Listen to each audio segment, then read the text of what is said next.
That is how those matches work in real life, too. It's impressive. I'm going to eat Andrew Tate and be Yeah. the most alpha on the internet. Okay? That would be doing the world some good. 100 episodes of TKAD. Where has the time gone? Where have our lives gone? Where is my dignity? I have no idea. Welcome back. Hello, everybody, to the celebratory episode 100 of To Kill A Delibird. We watch Pokemon. This week is a very special week for episode 100. I'm Kellan, and as per usual, I'm joined by Graham, who doesn't know Pokemon. Graham, how you doing? I'm good. I've learned so much about Pokemon. I know what a Squirtle is. I know what a leaf stone is. I know about Johto. Look at all the learning I've done. I know that Brock has this like insufferable need to woo every woman who comes on screen. I know that Jessie looks really cool when she dresses up like Napoleon. Is Dugtrio just 3 penises underground? We still don't know, though. We will get to the truth. So yeah, Kellan, I've been learning lots. I've been learning lots during this whole journey that's brought us all the way to episode 100. You've learned some of those as basic things, but have you learned the intricate stuff, like which Pokemon can use the move Light that burns the sky? I don't think so. Light that burns the sky. That's a name. The whole move is named that. That's a move. Light that burns the sky. Can that even show up like in the text? Isn't that too many characters? Well, it's a Z move, so. Oh, so they have more characters. Yeah. The Z move names are crazy. Like I don't even know what a Z move is. Oh my god, Gen cool. 7's. It's Gen 7's battle gimmick. Let's snuggle forever is kind of haunting. I condemn you to snuggle forever. Or Clangorous Soul Blaze. That one's fun. Gen 7. This is all the Sun and Moon stuff. The Sun and Moon, yeah. Wow. See, I knew the Gen 7 was Sun and Moon. Wow, I've been learning so much. Yeah. Isn't it amazing that we have Kellan to teach us things like snuggling forever? That is such a haunting fate, eh? You're like, boom, you're going to snuggle forever. Forever.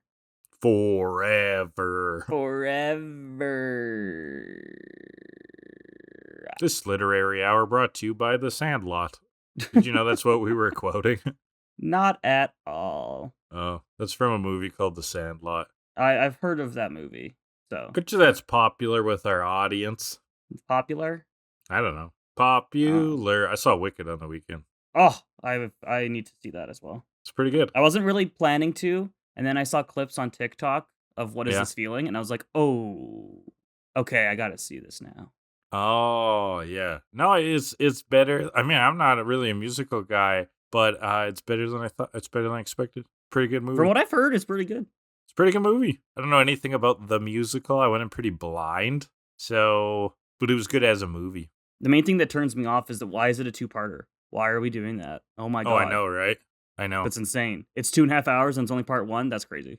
It felt fine, but again, I don't know anything about the play. But yeah, I mean, it's crazy how they do that.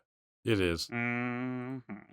Anyway, should we talk about what we're doing? Fine, we can talk about what we're doing. It's Big 100. Fine. We've got something special planned. We're going to do something crazy. Is it crazy? It's not that crazy. It's actually bonkers. It's insane. No one's ever done anything as ambitious in the history of ever. Sometimes we do 1 movie. Usually we do 2 episodes. Then there's triples where we'll do 3 episodes. How many pieces of content are we covering today, Kellan? We're doing 9 Pikachu shorts today. Not 1, not 2, not 3, 9 Pikachu shorts. Not Holy 10. That would be too many. fuckeroni. So we're looking at 9 shorts. All the shorts that have aired up to this point in the series that we have covered. We'll go through titles and stuff as we get to them because that's just a lot of words that don't mean much. So, what are these shorts like all about? They're like little side adventures that they were slipped onto DVDs and other releases mostly. Yeah, like some of them preceded movies. Some of them were just special shorts that were put onto home media, VHS, DVD, and they feature Ash's Pikachu and the other gang's Pokemon at the point in the series where they are put. And yeah, there's like no humans, so it's all about the Pokemon. Pure Pokemon adventure. So less dialogue than normal. A lot of cuteness. Very cute. So much cuteness. Oh my god, it's overload. Well, to bring us into the shorts, Kellan, I got a little bit here for you. Oh, yeah. I was like thinking about it. I was like, yeah, shorts are great. They're So I comfy and easy to wear. compiled a list, Kellan, my top 10 favorite shorts. Are you ready? I'm so ready. Number 10, basketball shorts. Easy to move around in, and you stole Yep. my joke. Yep. They're comfy and easy Number to wear. 9, The Big Short. We've talked about how you didn't get that movie at all, but I thought it was really good. Great acting. I couldn't good follow. Plot lines. Learned a lot. Even Margot Robbie in a bathtub couldn't make me follow that. You were just too distracted. I was too distracted. Yeah. Number 8. That was a rough decision from then. I like that scene, but I know what you mean. You're like, well, I'm not really interested in finance anymore. Number 8. Shortstop. That's something from baseball. It it's a person who goes Sport. between second base and third base. Go sports. Seems Ball cool. Go far. Seems all right. Yep. Number 7. The shorty with the apple bottom jeans and the boots with the fur who got low. And everybody in the club was looking at her. I believe she's actually a shoddy. Oh, a shoddy. A shoddy? Yeah.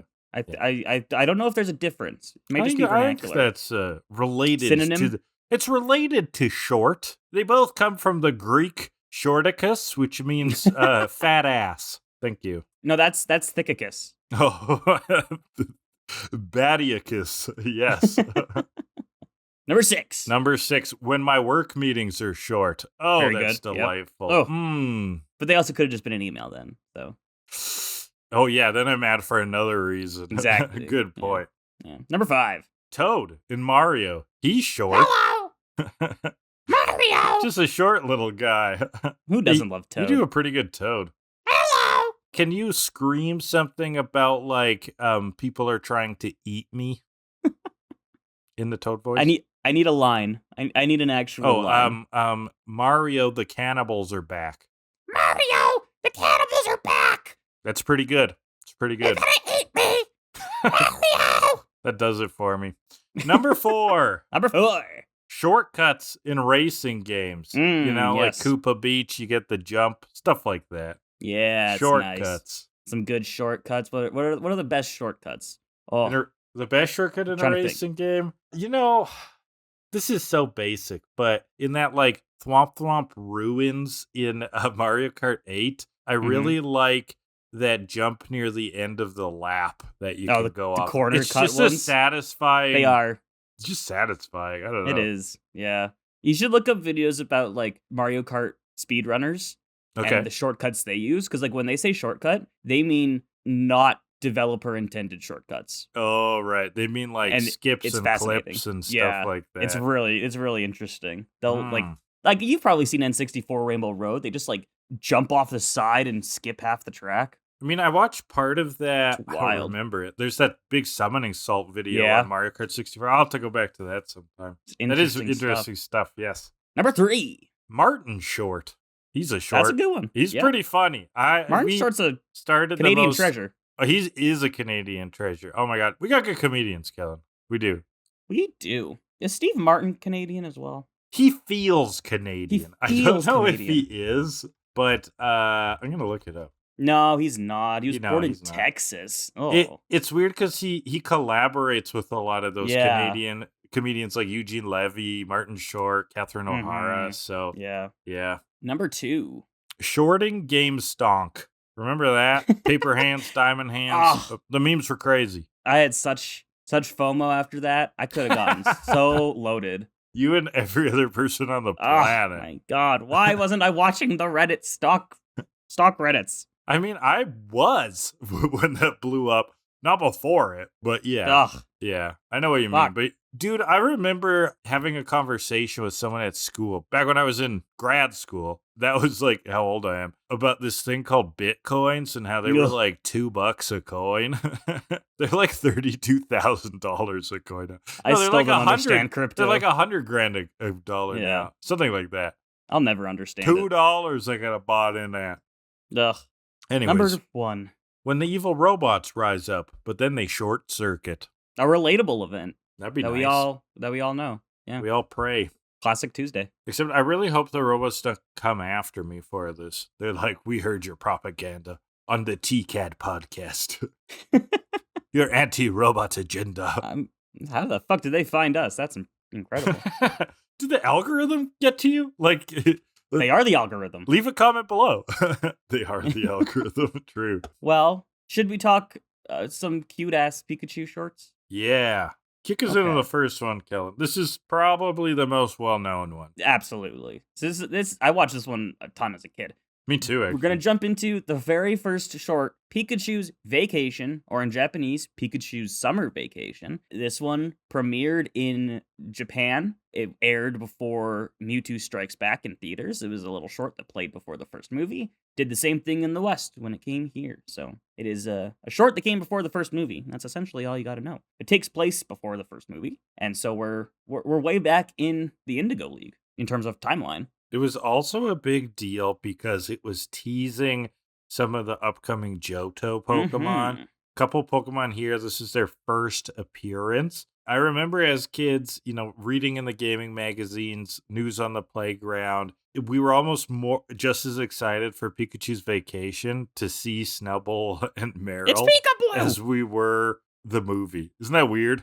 It's not Meryl, it's Pikachu! What are they calling him? Yeah, Pikachu was the vernacular, yeah. Yeah, Snubbull and Meryl debuted in this short well before any other, Johto Pokemon showed up. Aside from Ho-Oh, obviously, in the first episode. That's true. But to get into the short, so we're jaunting along. It's super cute. We've arrived at a Pokemon paradise. Oh, did the version you watched have the Pikachu James Bond opening?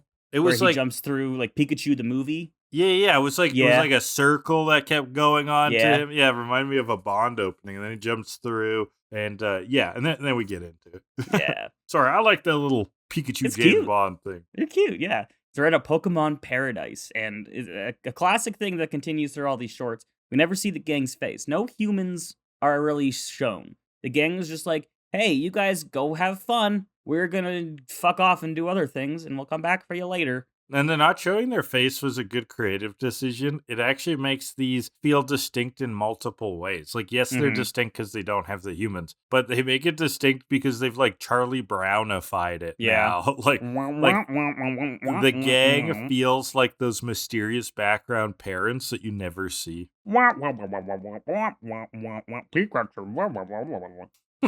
So we've gone back in time. We've got Pidgeotto, not even Pidgeot, Bulbasaur, Charizard's here, Zubat's a Zubat, Vulpix is still here, Squirtle's still here. They're all so excited for their vacation. We gotta keep an eye on Togepi, though, because Togepi's a baby. So. And we also, over these opening credits, we get this amazing theme song for Pikachu's Vacation, and I just thought it ripped ass. And that's a running theme with these shorts. I think the music is awesome. The music is amusing. It is. Awesome is an interesting choice. I was awesome. What the fuck is this 90s hip-hop Fresh Prince it's so of Bel-Air? good. What show am I watching? The beginning of the song, I thought sounded like the Dragon Quest anthem, which is very iconic in Japan. I was like, oh, this is going to be a Japanese JRPG song. And then it flows into this 90s hip-hop. It was crazy. It's so good because there's this also a little bit of rap. Yeah, exactly. The best part of this theme song is when the backing vocals go, kick it back to the track, kick it back, and relax. And then we go into the chorus. It's so good. I love it. I mean, it's something. Everybody needs to hear this thing. Yes. Look it up. I don't know why you need to hear it, but you do. This one was by artist Vitamin C. Oh, yeah, that's totally their name. Yeah, Colleen Ann Fitzpatrick, otherwise known as Vitamin C. Oh, man, that's like Flintstone's Vitamin, the rap name. Oh, it's so good. I love it. So during these credits, that's where all the Pokemon came out. They're walking. This is the vacation song. A bunch of it is just the Pokemon just smiling and then photo snaps that go with the music. So everybody walking on the path, just up and down, up and down, up and down. A lot of that kind of stuff. Yeah. And music stops, unfortunately. And we get a bit of a narrator for this short, and this short only. Dexter's gonna do some narration. As the Pokedex observation unit is activated. It's like the Dex became a drone. It felt like. We don't actually see that, but somehow he's plugged in the Matrix. He's watching everything. Yeah. So the Pokemon, they're all so excited. They charge into the park. Pikachu gets run over, unfortunately, because everyone else is so excited. They just run him over. Because Oh. like all the Pokemon are out. Like Onix is out here too. Mm-hmm. And so Bulbasaur, Psyduck, and Squirtle are watching over Togepi. She's very hungry and communicates this very effectively by crying really loudly. Pikachu uses silly faces to try to So cheer it cute. up. My Squirtle God. does too. We get a bunch of silly faces. Pikachu's dancing.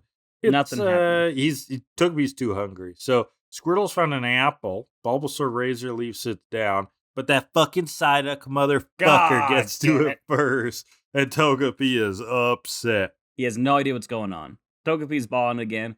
Bulbasaur picks her up and starts singing to her and rocking her. And Dexter notes this is the first recording of Bulbasaur's Bulbabi. Amazing joke. Great name. Super cool joke. A Very radical good. joke. Pick one, Very Kellan. good. All of them. Why not all of them? Porque no all. Porque no all. Then we get a funky Bellsprout transition. Yeah, this short has these weird Bell. little transitions that are they make no sense, but they're kind of rad. I did Very like 70s them. Yeah, yes, they're like that. Totally. I just wrote down Bellsprout Acid Trip plays next, You're not wrong. and then then we sober up and get to Togepi sleeping On her rock throne. Don't forget. Oh, She's pawn. It looks like a little throne, little chair of a little rocks. rocking chair rock. And then another gang of Pokemon come upon the horizon. It's another unruly grouping. Snubbull, Meryl, Cubone, and Raichu. And they're like a clique. They're like Yeah. the cool guys. The popular gang. Yeah. You know? You can't sit with us. Actually, Megan, I can't sit anywhere. I have hemorrhoids. Okay, so they're it's an old vine. That sounds familiar. I couldn't place it.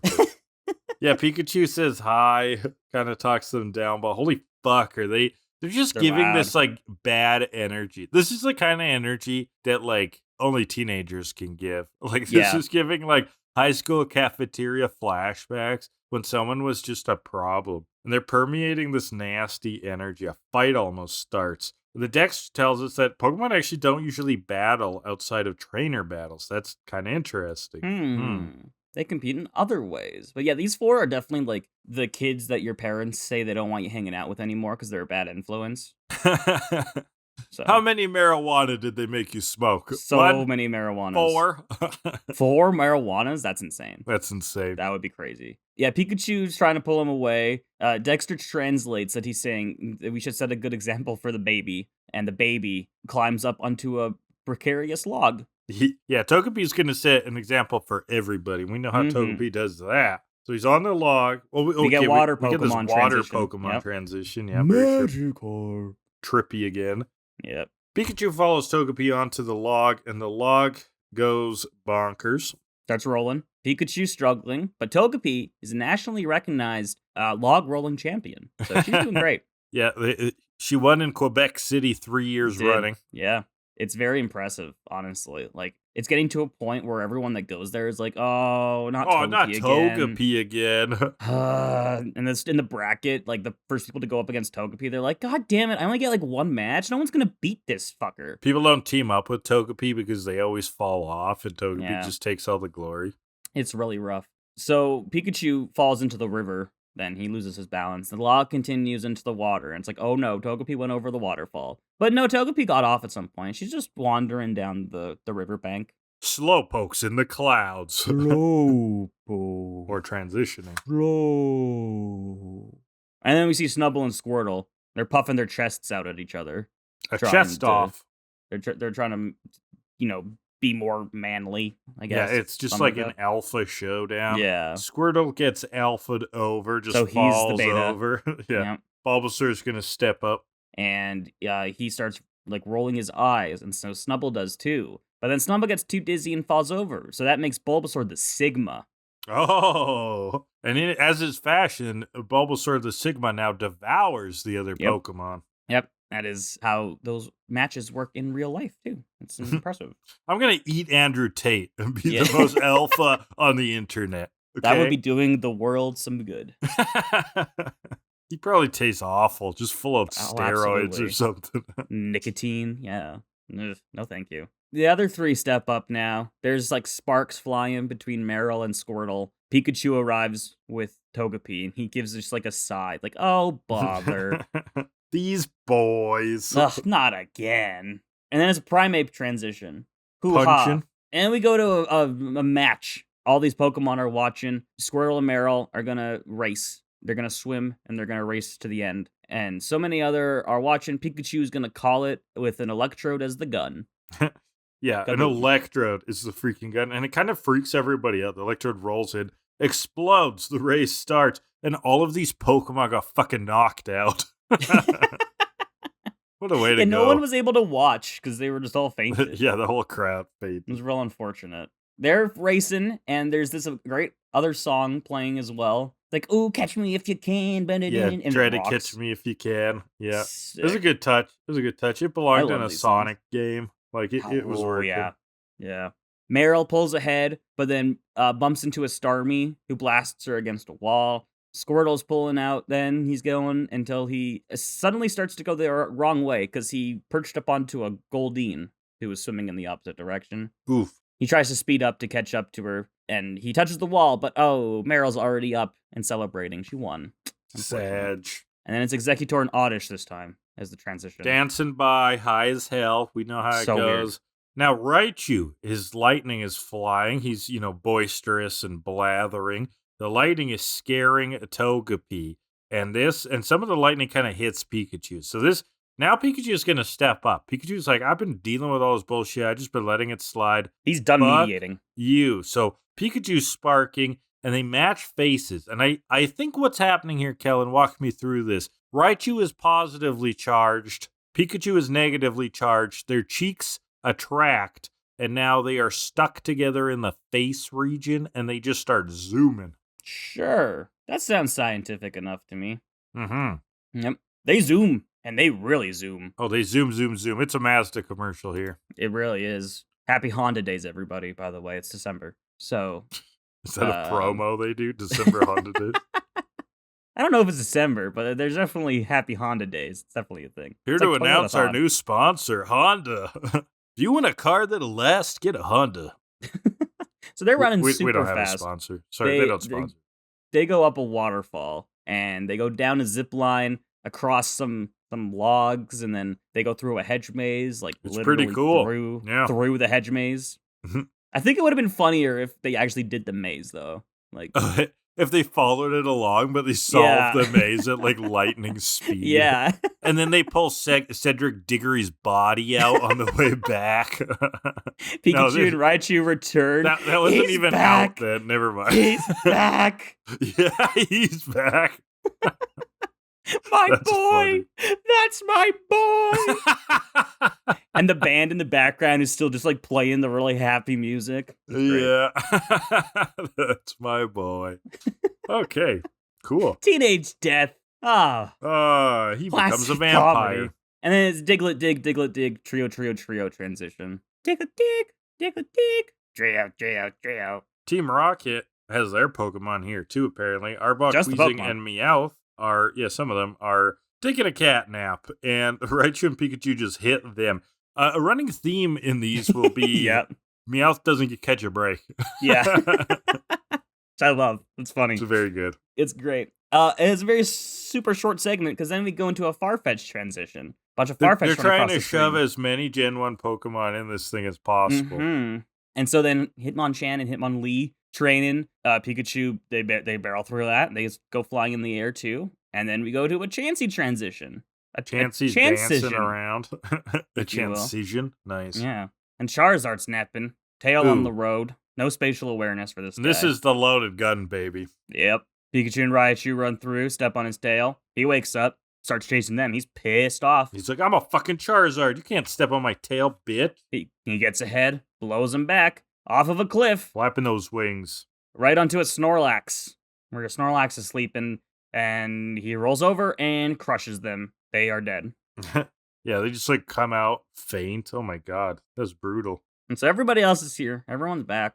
And they get out, and they're still just pissed at each other. But they fall over exhausted. Charizard, he's just glad to have caused some chaos.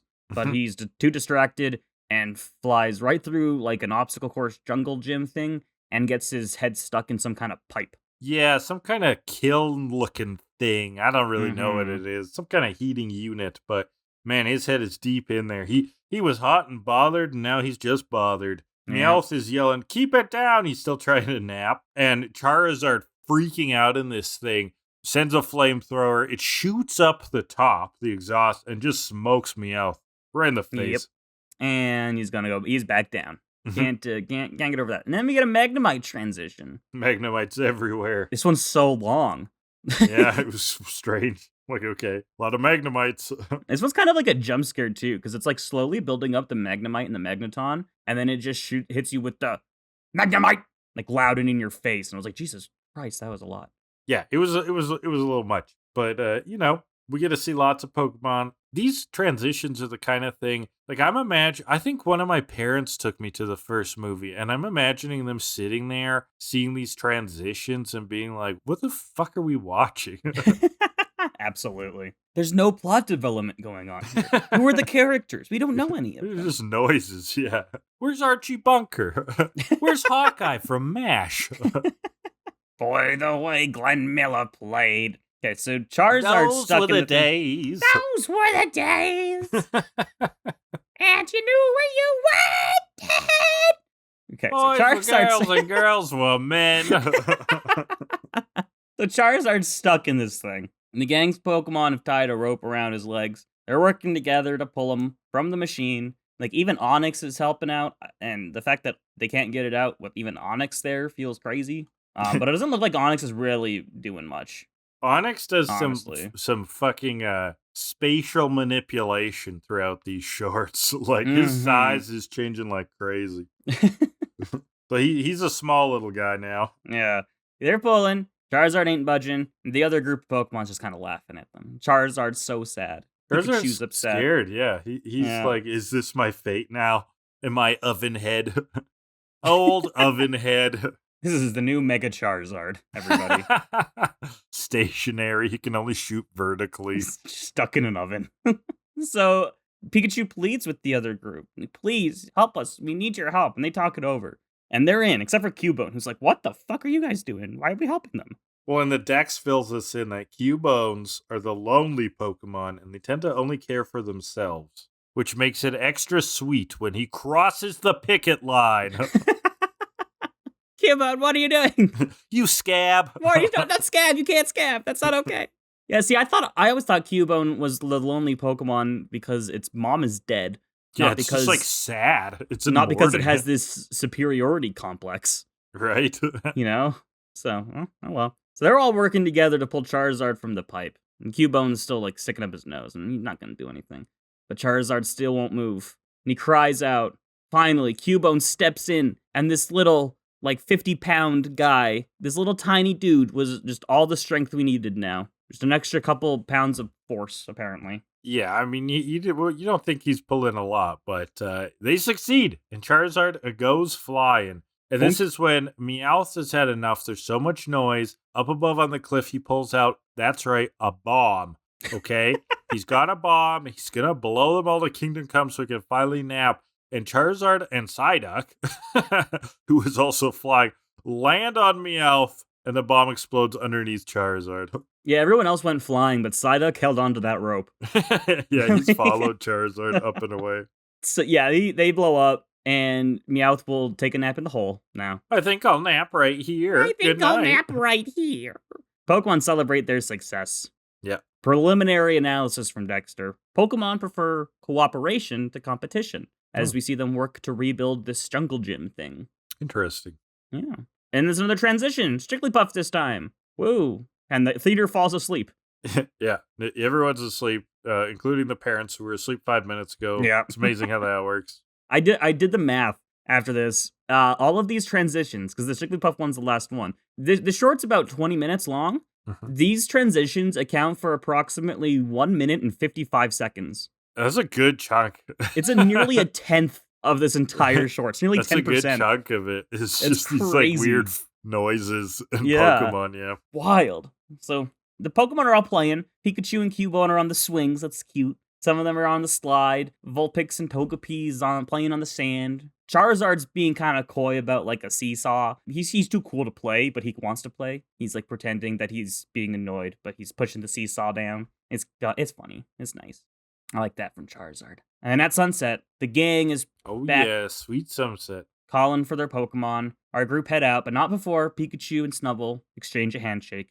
We're friends now. Everything's okay. You guys were dicks before, but you know what? You pulled through. And some triumphant fanfare plays. Pikachu runs and jumps into Ash's arms. It's so sweet. He had so much fun today. They all had so much fun. Good job. And that's the short. Nice. The first one. Well, okay, so for these shorts, we're not going to go as deep, but we're still going to do the regular. So for literary hours, I'm really just going to toss random shit out there. Yeah. Every National Lampoon vacation movie. This is a vacation episode. We've got Jane Austen mysteries. We've got something called Killer Cruise.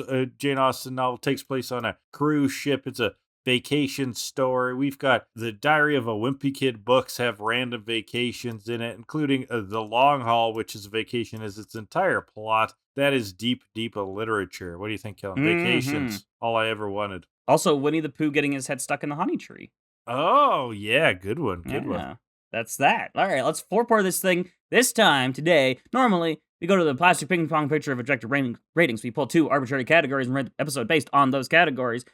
This week, instead of doing that, we're going to pull 1 category for each short and look for an overall average for all of the Pikachu shorts together, as if it's like a movie. So we're going to start with Pikachu's Vacation. I have also, just to be transparent, I've also pulled all of the categories out of the 4-pour that are completely unrelated to every single short. So basically, if it's a 0, 9 out of 9 times, I pulled it. Just to make it So these special, are mostly like character-specific ones. Yeah. Brock horny moments, anything with Team Rocket, those kind of things. If it's applicable to 1 or 2 shorts, I left it in. So there is still potential for a 0 and stuff. But we're also not looking for 110. We're looking for 9 10s for the Pikachu shorts to get a full 10 out of 10. So yeah. Okay, so what's the first one, Kellan? Well, I gotta open it up. First one will be for Pikachu's Vacation. It'll be the episode title. It's fine. It's a fine pretty title. Typical. You know what? I mean, it stuck with me. Like I remembered it all the way till now. You know. So we have Pikachu's Vacation, Pikachu's Summer Vacation in Japanese. In Chinese, Cantonese, it's Pikachu's Vacation. Mandarin, Pikachu's Joyful Vacation. Czech, Pikachu on Vacation. Pikachu's Vacation in Dutch. Finnish is Pikachu's Vacation. Hebrew, Pikachu's Summer. Icelandic, Pikachu goes on holiday. Italian, Pikachu's Vacation. Korean, Pikachu's Summer Vacation. Norwegian, Pikachu's Vacation. Polish, Pikachu's Vacation. Brazilian, Portuguese, Pikachu's Vacation. Slovak, Pikachu's Vacation. Latin American, Spanish, Pikachu's Vacation. Swedish, Pikachu's Vacation. What's interesting is Pikachu's Vacation in Swedish, the Swedish word for vacation appears to be semester. Semester, yeah. That's interesting. Pikachu's semester abroad in France. Oui. I will have lots of sex and smoke cigarettes. I do like Icelandic's Pikachu goes on holiday. That one's fun. But yeah, it's like, That's it's not whatever. Bad. I mean, these are fine. I like its simplicity. It stuck with me. It's descriptive, but not Pikachu's fun, Vacation. You know? Yeah. So I'm going to go 5.5. Yeah, I was thinking just flat 5. So do that. Now it's 5.25 for episode title on Pikachu's Vacation. Let's move on to short number 2, which is Christmas Night, or in Japanese, Let's Play on Christmas! ! These are either about like having fun in the summer or like a winter holiday. Yeah, a lot of that. And there's a few Christmas ones. So that first one, Pikachu's Vacation, that is one of the meatier ones. I would say there's 3 sort of tentpole ones we'll review today, and they're the ones that line up with the movies. Now, these I think were probably packaged with some kind of like Christmas VHS or something, right? Yes, I have the history on these. So Christmas Night and the next one, Kanga Games, in Japan were released on home video in December of 98. In the West, they were released in 99 and on the Pikachu's Winter Vacation VHS. From what I can tell, these shorts never aired in the West until 2006, when the 2 of them were combined into an episode of Pokemon Chronicles, which is a kind of like side series, which looks at stories of side characters, not like and these stories like aren't connected to Ash. So it's like some of them will look at like Tracy. We'll go back to those. We've had questions about if we'll do Chronicles. I assume we will because it's part of Ash's world. And if we do, then we'll probably just skip these ones because it's a Pikachu short. They weren't made as Chronicles. They were made as Pikachu shorts. So okay, so there's some overlap there, and that's why we're including it here instead of with a more dedicated Chronicle series. Yeah. But that's the history. But these were initially released even in the West as Pikachu's Winter Vacation. So Gotcha. Okay, and that seems very familiar, actually. So let's get into it. Our second short of the day, Christmas Night. They were also released initially between the episodes Round 1 Begin and Fire and Ice, which were two of the Indigoleague episodes. Okay. As for timeline placement, probably not in between those two episodes. So we're at a seaside town. The gang is there. Oak is letting them stay here for the holidays.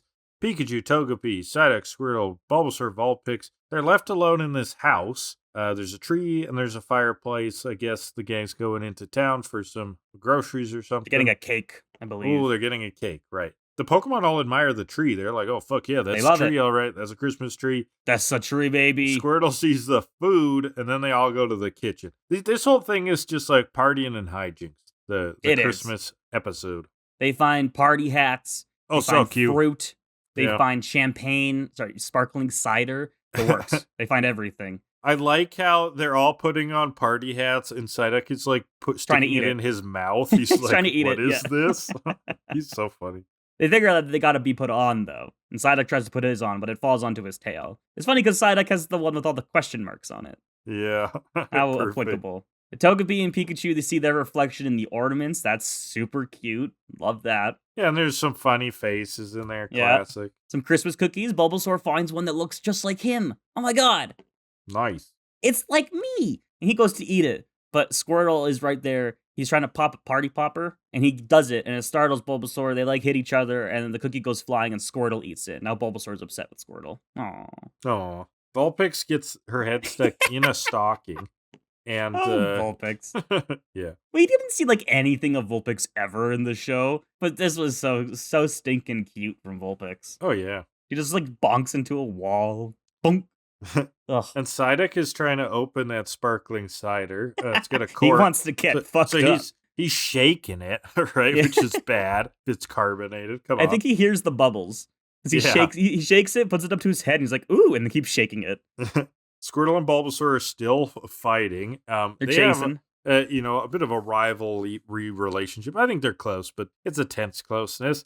During all of these antics, the tree starts falling over. Oh my god. Pikachu's always sort of the responsible one. Pikachu's always on big brother duty in these. So he is trying to save the tree. And during this all, oh man, things are getting wild. Vulpix lands on the tree. Pikachu's saving it again. There's more chasing. The tree's falling. Pikachu is holding it on for its life. Pikachu's doing great. And then Psyduck gets the cork off. The cork launches, ricochets around the room, and then hits Pikachu square in the face. Dead-Eye Dick, he is down for Christmas, and the tree falls over. So, Pikachu, Squirtle, Bulbasaur, and Togepi are 4 siblings. Pikachu's the oldest one, the responsible one, who's very protective of Togepi, the baby. And then Squirtle and Bulbasaur are the middle two who are twins and constantly butting heads. And then there's Psyduck. And then there's Psyduck who needs he's the eccentric neighbor. He's the idiot cousin. The idiot that shows cousin, up sometimes. Yeah. Totally. So everything's gone horribly wrong here. Squirtle and Bulbasaur think this is absolutely hilarious, but Pikachu's pissed off. Yeah, big brother again. Pikachu's like, what the fuck, guys? Blows his top, bolts, and promptly blows all the fuses in the building. The Pokemon are all a little confused. Oof. But he finds a little music box with a little tree in it, and it plays music, and they all admire the music box, and that was so fucking cute. And then they look at the fallen tree and they reflect on the meaning of Christmas. And then they all lift to the tree, and Psyduck's helping with the ornaments. But, the power's out. That's a problem, right? But the gang returns. It's pitch black. And yeah, I don't know what they're going to do. Then the lights come on. What was their solution, Kellan? They shoved the plugs into Pikachu's cheeks. That was funny. Thunk! And then Charlie Brown and everyone just come out of the other room, and they start singing, doo doo doo doo doo. Yeah, and the Who's from Whoville, they're all Yeah. there. It's incredible. But yeah, what took the gang so long? Like, it's dark now. Yeah, that was some cake adventure. I guess Brock does note when they get back, it gets dark early now, so maybe it's only like 5 p.m. Who knows? Probably. Maybe it's been 20 minutes and it does get dark early. Yeah. But they're gonna start the party, and Ash wants a big piece of cake. What a surprise. Merry Christmas, everyone! And then Santa flies across the sky with some Rapidash, and that's the short. Much shorter than the first one. Right. So literary hour, Kiss saves Christmas. Hell yeah. Let's go. Actually, that should be maybe a first one, but yeah, definitely a Christmas episode. I like the Charlie Brown shout out there. A little bit of Christmas Carol. We're doing it fast and loose and cheap and hot for literary hour. Yeah, we this are. Week. This week you could call slutty literary hour. It's all, we're laying it low. We're letting it hang out in slutty literary hour. It's the costume from Spirit Halloween. It's a book. Like, it's a big book costume that goes on your front, but it comes with, like, fishnet stockings and heels. Oh, I should dress up as a slutty please book. don't. Please don't. I'm good. Yeah. You do Okay, that. You live far away from me. You can do that. It's fine. Let's pull a Just ball. don't let me see. Let's pull a Christmas ball. Let's pull the Christmas ball. Pour me. It's going to be the animation. Oh, there is one of these that I do like the animation quite a bit, but it is not this one. I don't know. This is a quick, cheap little one. It's cute. I liked it for what it is. Cute. It's like a little slice of life, a little family dynamic thing. But it's just, yeah. I mean, it's not one of their big animation ones at all. In fact, it's not really even more than an episode. So I don't want to go very high, Kellan. What are you thinking? Well, there are some very cute moments of animation, like Togepi and Pikachu looking in the ornament, the faces. True. And there's all of the action with the Christmas tree falling over, with like Squirtle and Bulbasaur running around constantly. Yeah, and Psyduck's little cute moments are fun, but I don't know. They're still just kind of basic. Yeah, it's nothing special, but it's not like bad. Oh, it's not like bottom of the barrel, but I just remembered seeing it, just scrubbing through when Squirtle pops the party popper. His eyes go really wide, and that's very funny. Like, he gets the full wide black pupil dot. That's great. But yeah, it's nothing super special. Well, I'll kick it off, Kellan. I'm gonna go 4.1. Yeah, I was thinking something kind of like that. I'm kind of in the 5 region. I'm gonna go 5 again. It's an okay short. Play it for your kids around Christmas. Probably no other reason. No. So that's a 4.55 for that. Let's move on to number 3, which is Kanga Games, which again came with Christmas night on the Pikachu's Winter Vacation short, and in Japanese, Kanga Games is known as "Let's Play in the Snow!" Oh, that's a good name because that's what this is. It really Playing is. in the snow. They could have called it Pikachu's Games, Pikachu's Winter Games, Pikachu's bobsled team, Pikachu's 2012 Sochi Winter Olympics. I don't know what that was. Mario and Sonic and Pikachu at the Vancouver 2010 Winter Olympics. Yeah, there you go. So, oh right, 2010 was Vancouver. 2014 was Sochi. Sochi, thank you. Yeah. All right, so Kanga Games. A winter cabin. You'll see a trend. Sunset in a cabin. Snowy. It's nighttime now, and we go to the next morning. Like, that's it. It's just like we open up, it's sunset, then it goes night, and now we're in the morning. Why didn't we just open on the morning? So that you could have your sunset. Pikachu's waking up from a sleeping bag, and it's a winter wonderland outside. A bunch of other Pokemon. Apparently, they're not in their Pokeballs. Everyone's just like sleeping around. They're waking up. Follow Pikachu outside. Pikachu is excited, and Psyduck just like falls right into the snow. Of course he does. Oh, Psyduck. Bulbasaur, Squirtle, Vulpix, Geodude, Togepi. They're all out. They're playing in the snow. Onyx comes along. He wants to play as well, but he's just like rumbling the earth and makes snow fall off the tree. It's hot. Right on a Pikachu. Yeah. Pikachu and Togepi, they're exploring a little bit. Pikachu's imitating Squirtle because like his footsteps are right there, and then there's him and Bulbasaur and Onyx, and Togepi's like, wait, these are Psyduck's footprints, or face prints rather, because there's Psyduck just smacking his face into the snow over and over again. That's his version of a footprint. It's just dunking his whole head. I thought that was pretty funny. Well, let's go this way, Togepi says. There's these huge footprints that Togepi can fit into. What are these footprints?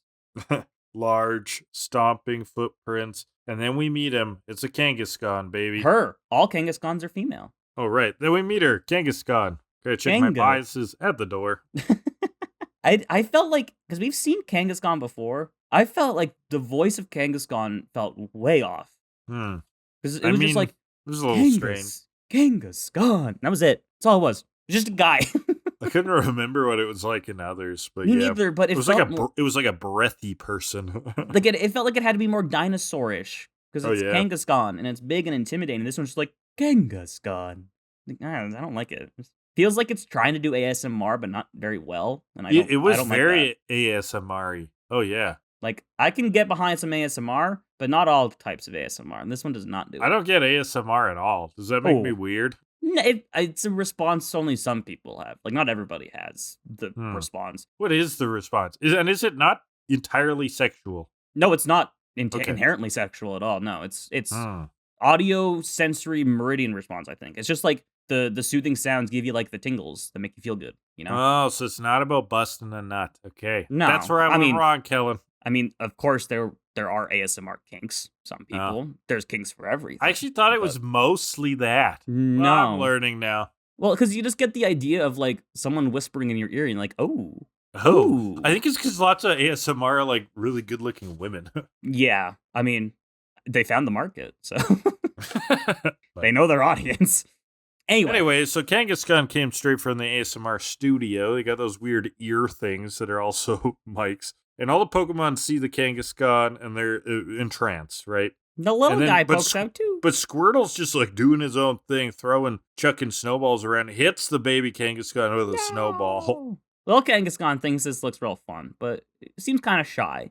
Pikachu's trying to encourage little Kangaskhan to come out and play. And she gets hit in the face. Because all the Pokemon want to play. And Pikachu brings her a snowball. And he's like, hey, throw this at Squirtle. And then Pikachu gets hit in the face. And little Kangaskhan thinks this is very funny. And so she throws it. She misses big. Come on, and a snowball fight erupts. Oh, it's so sweet. I'll do my literary right now. It's like that part in Elf, the Will Ferrell movie, where they have a snowball fight and he can throw the snowballs really fast. Yeah, good. I love Elf. This is high literature. High literature. Full-on snowball fight. Meowth's watching from above. He's like, oh, these amateurs, they don't know anything about snowball fighting. I'm going to show them how to really, really snowball fight. He's got this giant one that falls and rolls and picks him up, and now he's rolling down a hill real fast in a big snowball. Classic. Yep. Babies Kangaskhan, Togepi, Pikachu are in a sled now, and they're flying down the hill. This is great. Bulbasaur is also sledding. He's riding on top of Squirtle. I love it. That's so good. I love it. Yeah, they're bobbing and weaving, and Bulbasaur's like, aw, that looks fun. So he just knocks Squirtle over, hops on. Off they go.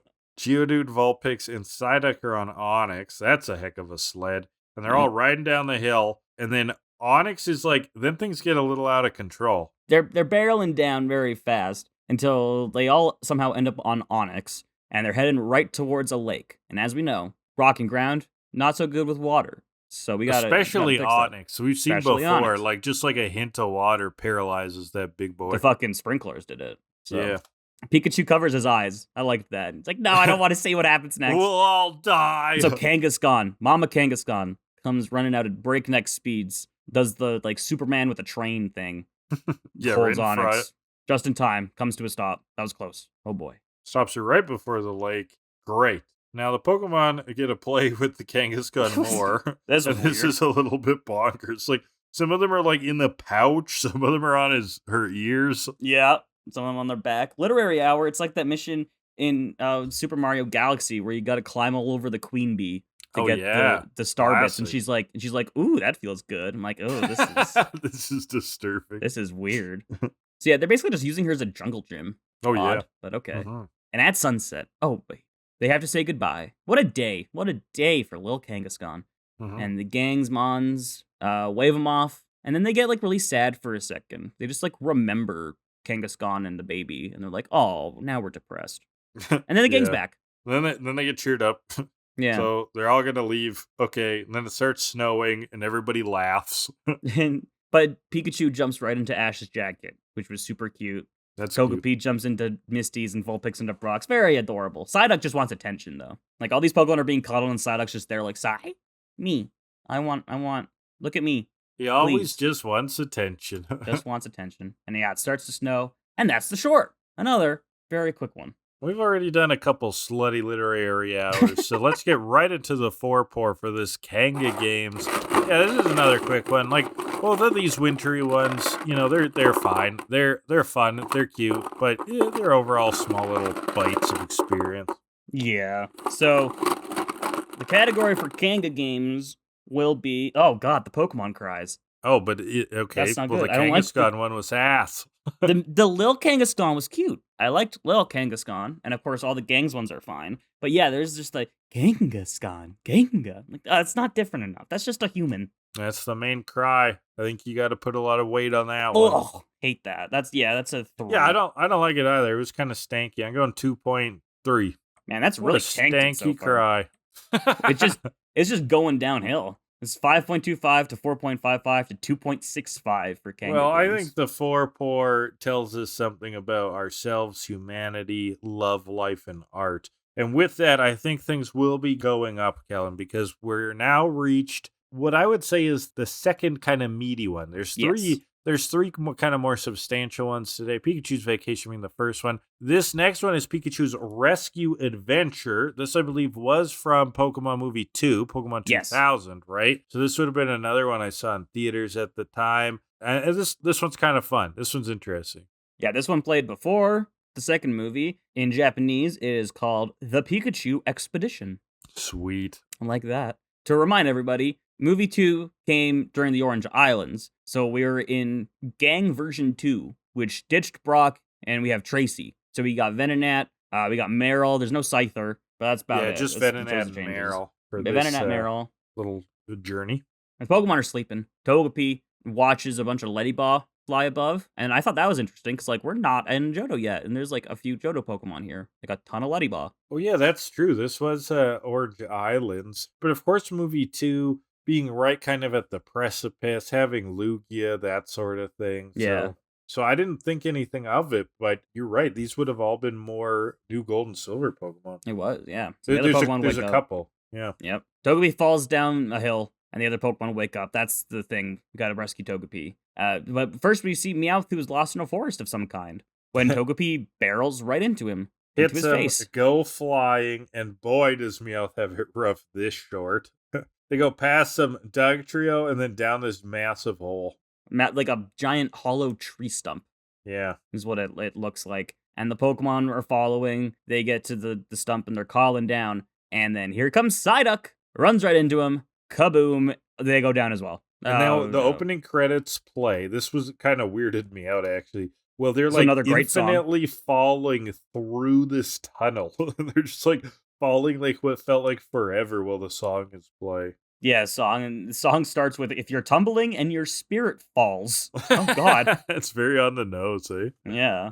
But a literary hour, this is like in Majora's Mask when Link falls down the hole for a long time. And it's like, what the hell's going on here? Crazy. True. But yeah, this song was also really good. I liked this opening song. It was very fun. I don't really remember it beyond what you just said. I don't really remember it right now either, because I watched it last night. But I remember really liking it, because I put it in my notes. Okay, cool. So I'll be honest with you, Kellan. I don't like any of this shitty music. Just give me some good. Some good keyboards. Give me some orchestra. But man, when they start singing, I'm like, I don't know. They're so campy, and it's They're amazing. So campy. You have to learn to enjoy the camp for the camp. I guess so. You can't be like, you have to look at the song and be like, oh my God, it's so campy, it's good. That's the thing. It's not that I think camp is bad. I think camp is bad, so bad that it's fun. I mean, camping's great, Kellan, but I want to sleep inside. I'm not into the camping right now, Kellan. I don't want a tent. All my cool stuff is inside, so I'm gonna stay there. Yeah, exactly. You get me now. Okay, yeah. So they're falling infinitely. There's a light on the other side. It's sweet. Don't go into the light. Fallen out though. And the geography of this place is wild, Kellan. Wild. It has felt like we're falling forever and they've come out into a whole new world. I'm like, oh my God, this is crazy. This is like Godzilla's domain under the earth kind of thing. But I think that this whole short takes place in a tree. I think so. I think. But it's a giant little, tree. It almost looked like they were falling from the sky at this part, which was kind of confusing. Ledyba swoop in and rescue them. And then, we're in the tree, a huge tree, and this is kind of the central location where tons of Pokemon live. Are coming out of hiding place. So many Pokemon. To see the gang. During these opening credits. And eventually the Pokemon have been deposited. They say goodbye to the ledyba, song's done. And then they fall through the leaves. And this whole time I'm just going like, where the fuck are we? I am so confused by all I know. Well, they're in the tree. Birds are flying by. Some Spearow and Fearow. And this is where we meet one of the kind of characters of it. It's an Elekid, right? Elekid. And this is a baby Electabuzz. Correct. You can put him in a wall. Cool. Plug him in. to charge him back up? Yeah, that's actually, he's the adapter you need to plug that Zubat to USB in. Now it all makes sense. Now it makes sense. So, yeah, he sparks up, but Squirtle dons the shades. Squirtle's ready to defend. Pikachu's like, no, hold up. He's an electric type. I'm an electric type. We have this kindred spirit, you know? Yeah, types gotta stay together. Let's share some power. They touch tips. Fingertips. They feel the spark. Many Pokemon come out of hiding. Too many to list. Tons of wild Pokemon. Huge variety in this short period. Like, really good variety. I had to ask myself, is Elekid like the mayor of this tree or something? Like, it sure felt like it. Like, he's like the local ambassador or something. Yeah. Also, interesting to note, because I thought about this during the short. Do you remember near the start of Orange Islands, soon after we met Tracy, he was looking through his drawings and he was like showing one to Oak, and the drawing was of a Pokemon. Was of an Elekid. An Elekid, yeah. I remember kind that, of. actually. Yeah. It was like just the top. He was like, I don't know what this Pokemon was, but I saw it. And so now, this is like the Elekid. The community theory is that this is the connection, right? Must be, yeah. Yeah. Because that never went anywhere either. There was no Elekid in the Orange Islands or anything. So this has to be that connection, which is neat. I like that. Yeah, that's neat. There's the odd time where you think the Pokemon anime may have some continuity. Just a little bit. It's refreshing. It's nice. It is. Yeah. So Meowth, he's stranded on a limb, out on a limb of a tree. Help! I'm out on a limb. Over a waterfall. He's hanging by his backpack. A Gyarados nearly swallows him whole. Oof. Tough time to be a cat. Yeah, and back to Pikachu. He tells Elekid in the cutest sign language you ever did see that they got to go find Togepi. They lost their friend. Shit's rough. We lost our baby.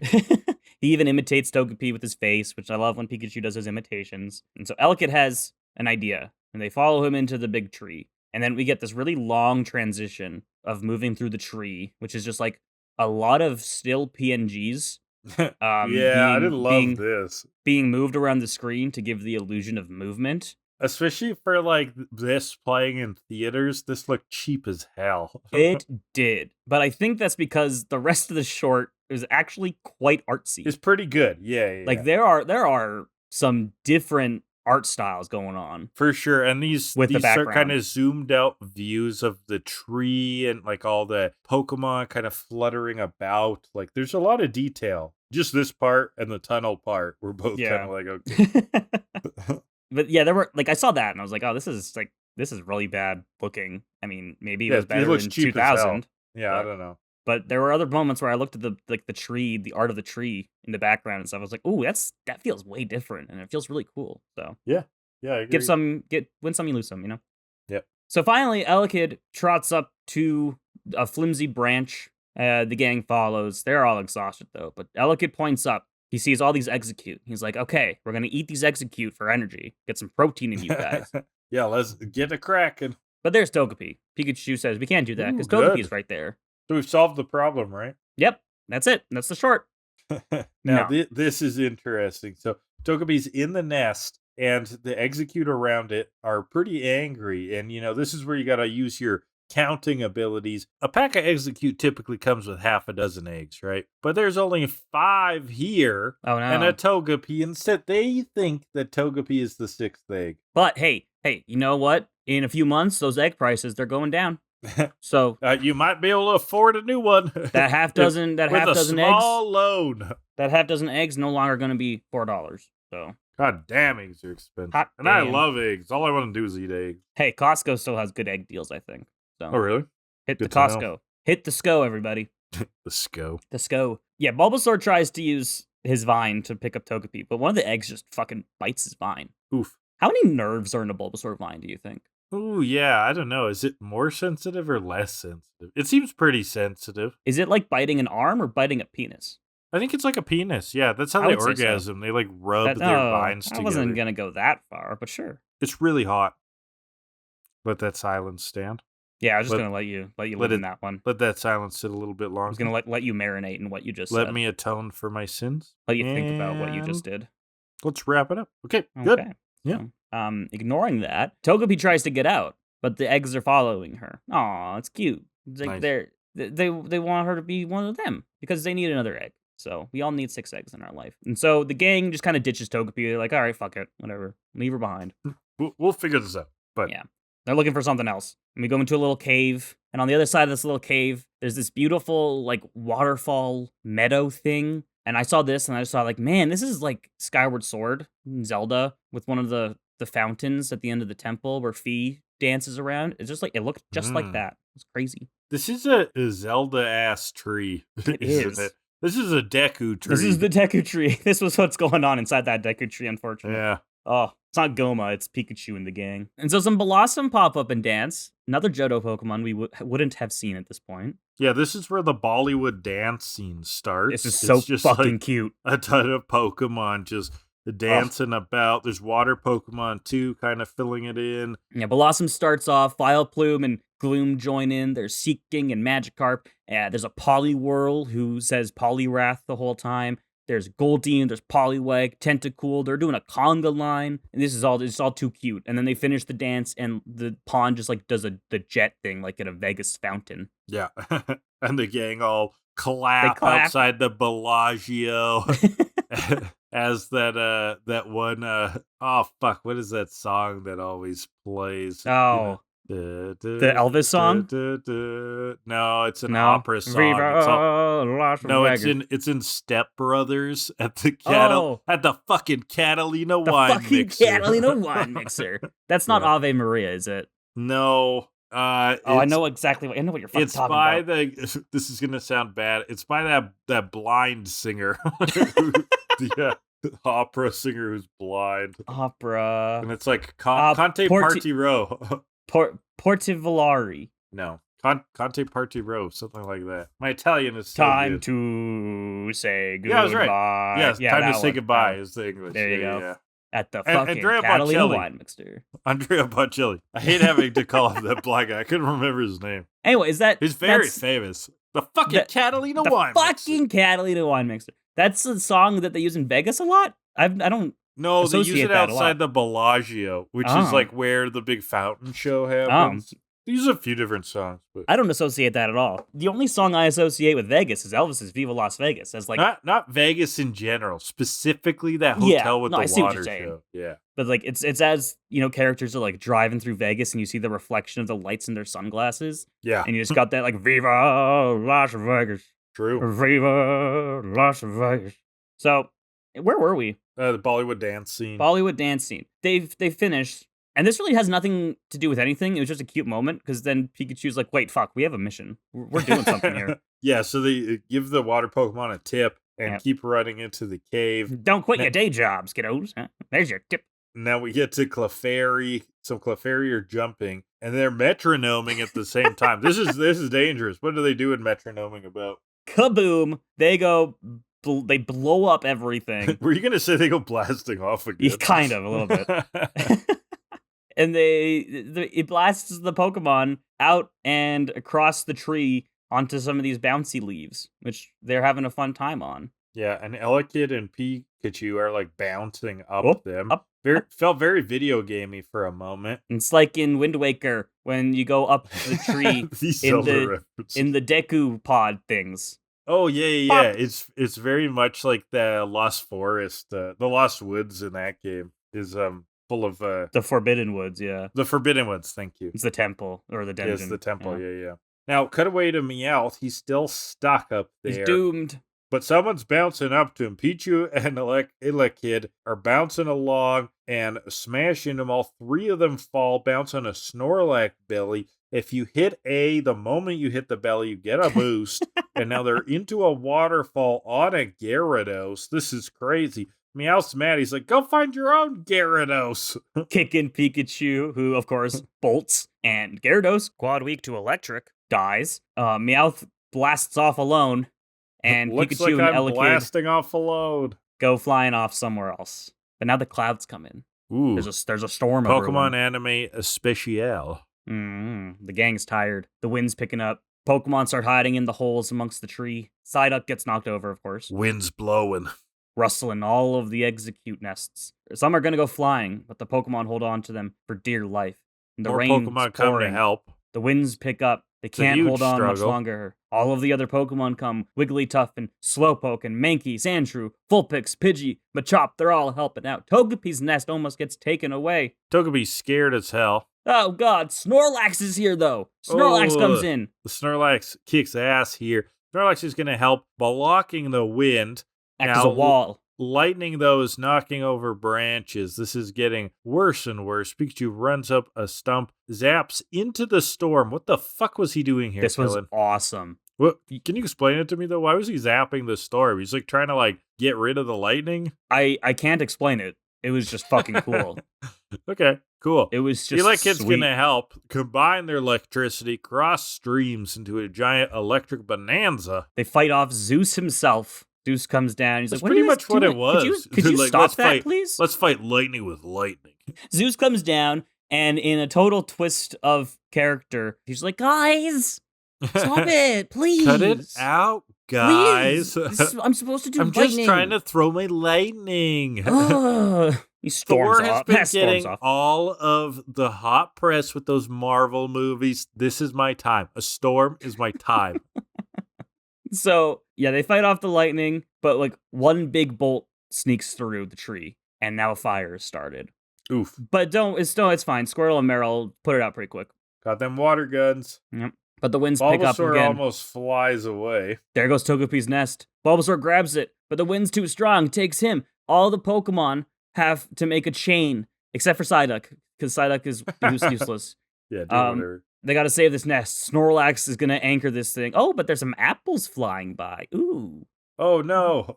Let's grab some apples. And he lets go by accident. He gets distracted. So this is bad. Pikachu bites onto a branch. And it's not enough. He's starting to fly away again. He's at the end of the line now. But Snorlax, he's back again. He had those Sweet. apples. He got that boost. He grabs them. He starts pulling them back into safety. But Bulbasaur can't grip on that nest anymore. And so he's about to let go. But Pikachu jumps in, grabbing the nest with one hand and Bulbasaur's vine with the other. And he's saved the nest. And Snorlax safely pulls everybody in. Finally, Snorlax can have that omelet he's always wanted. Ooh, omelets are based. Mm-hmm. What would Snorlax put in an omelet? Everything. He would, Yeah. he would create the everything omelet. It would have like a fucking car tire in there.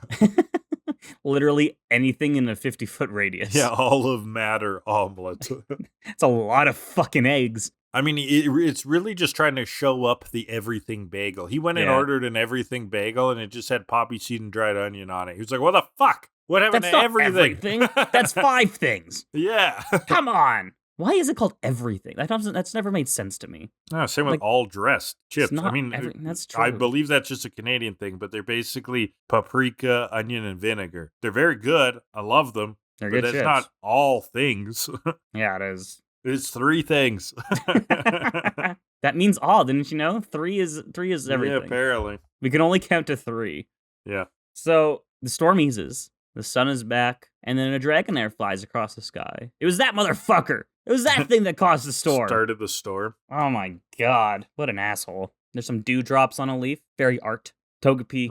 Much art. Very Much art. nice. Togepi is reunited with Pikachu. The Execute, they still want to keep her though. But oh, here comes Chansey. She had the missing Execute. Her egg got swapped at some point. And they all gather around a leaf stone. And the Execute evolves. Ooh. Okay. Good for them. Yeah, apparently. Okay. Yeah. The Pokemon all laugh. They're like, ah, ha, ha, ha. Okay. So they go from 6 eggs to 3 heads. So is it like 2 eggs a head? Or did 3 of the Execute just like die in the process? Yeah, is it like a war that they have to have? The strongest minds remain? Or do the minds integrate? Or do like 3 of them become testicles? Are there 3 testicles and 3 heads? I don't know. What a fate. Why does Executor need 3 balls? He's got 3 heads. The math still doesn't add up there. It's science skill. It's science. Okay. You say it's science, then I can't argue with that. Precisely. But everyone's happy though. The gang waves goodbye to Elekid and everybody. Snorlax passes out. He's had enough for one day, and they head out. Pokemon go. Let me see a campground place. Meowth drifting away in the river. He never wants to go camping ever again.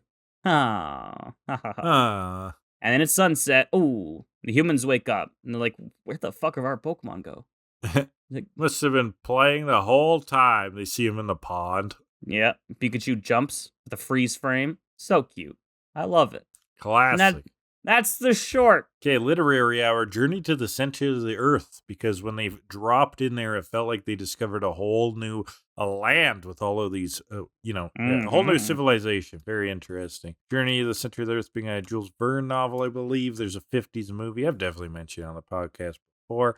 Hot shit. There's Komodo dragons. I think they were just tiny little lizards. Weird movie. Fun movie. Okay. There's also the Mario Kart Wild Woods track. Oh, Wild Woods is a good one. The Shy Guy. It's cool. Yeah, I mean, I definitely have thoughts of like the Ewok village from Return of the Jedi here. Bunch of teddy bear living in a civilization inside of trees. So nice. All right, let's pull the category. Pull a ball. One of Executor's balls, and it'll be... Which one is it?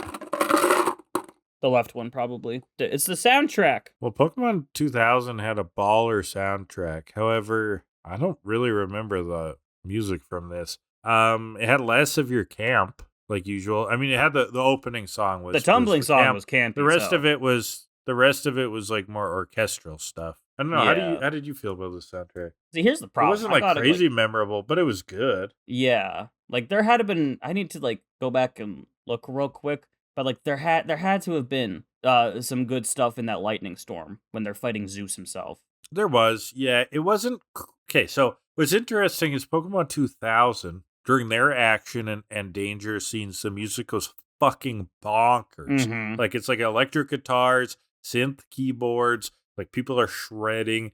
This actually went more of like the classic movie orchestra kind of route. So think like that Beethoven 6th, I think it is, like the Pastoral where there's like a storm. It kind of felt more in that vein. It wasn't like super, emotive, but it worked.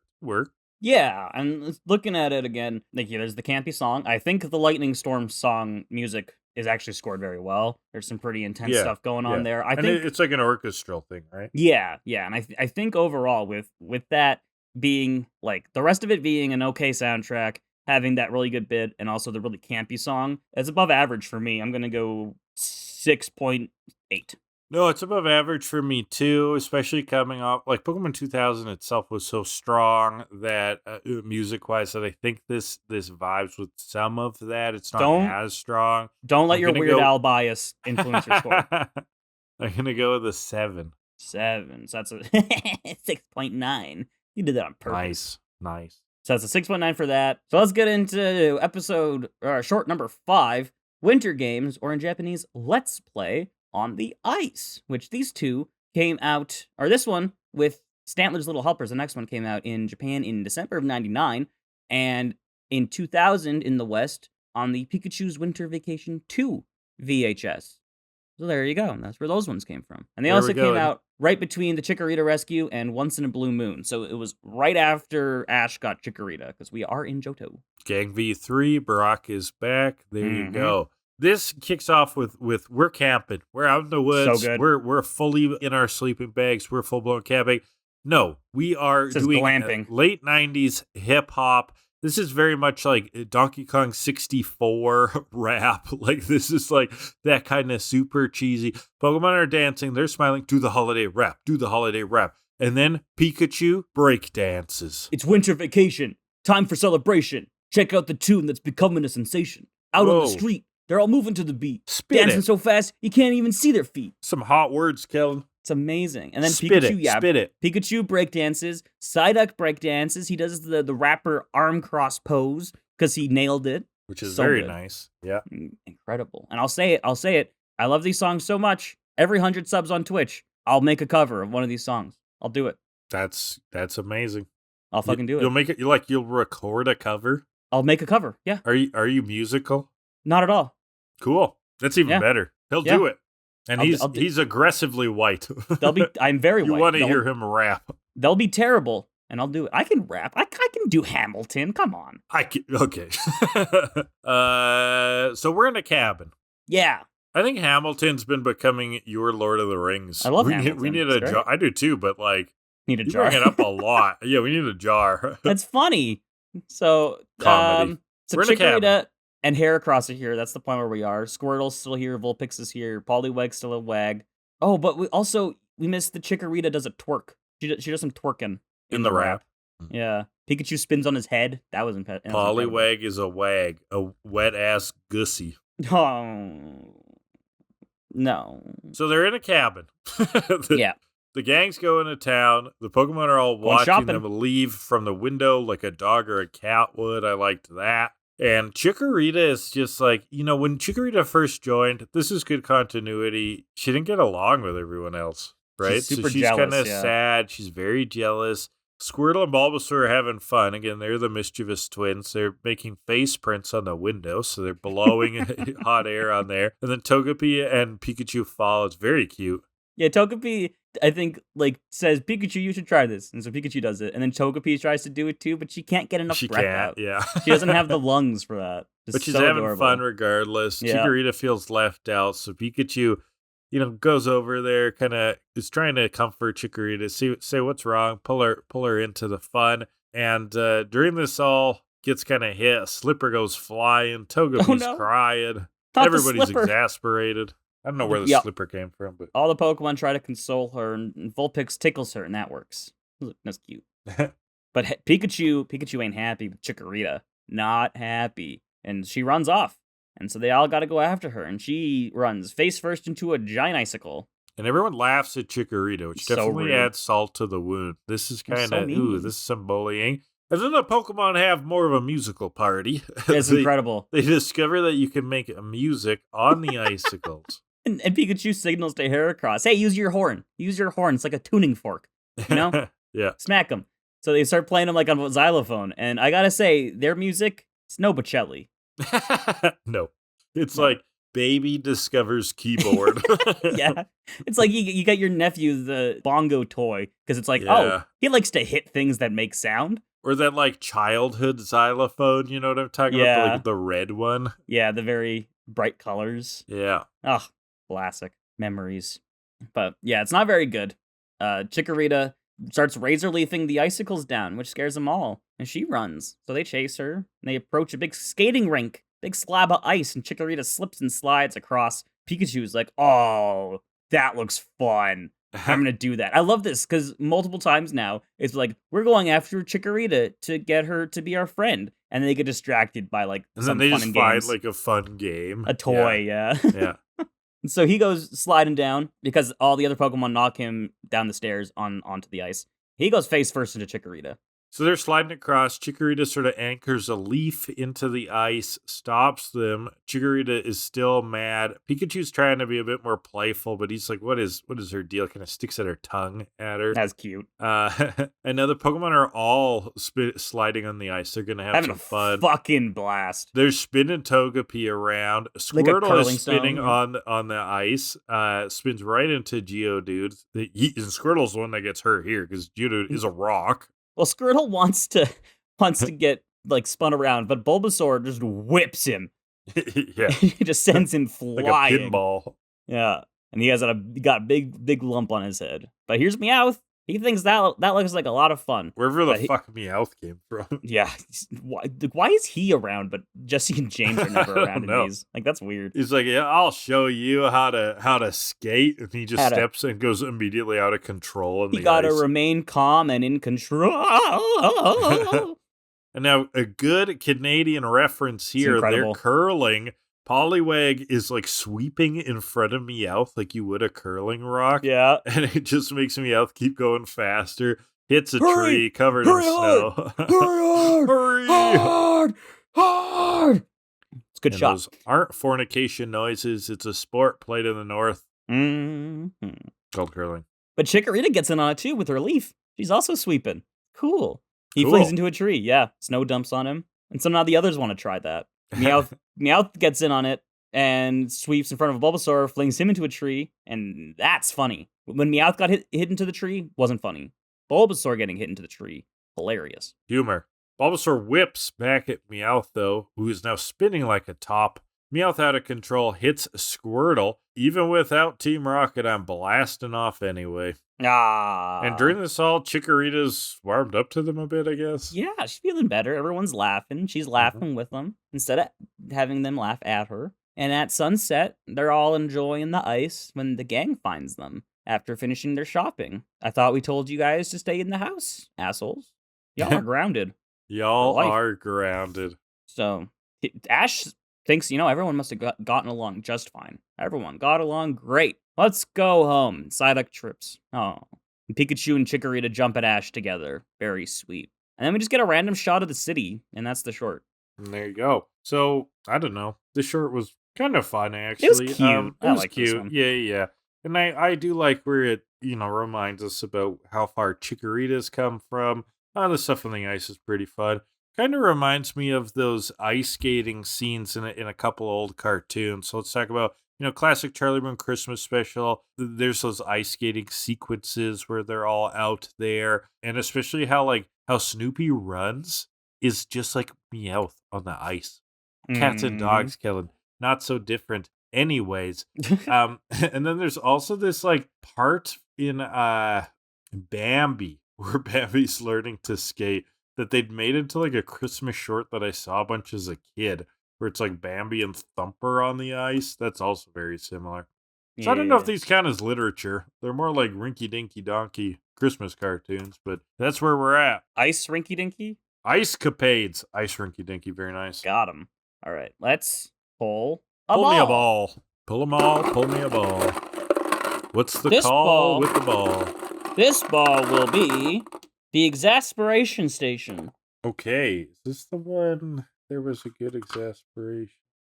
Well, yeah, actually, there was a pretty good exasperation moment when Togepi starts crying. All the Pokemon get big anime sweat drops, and they're just all not like, again. "Fuck!" It's actually basically what this trope was kind of, or what this category was invented for, is that moment where they all get a sweat drop and are like, "Oh boy."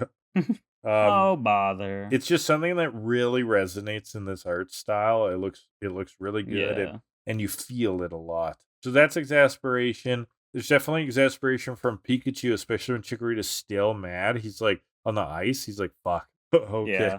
And then Meowth has a bunch of exasperation while he's spinning out of control, blasting off, that sort of thing. There's also just Chikorita, who's annoyed the whole time.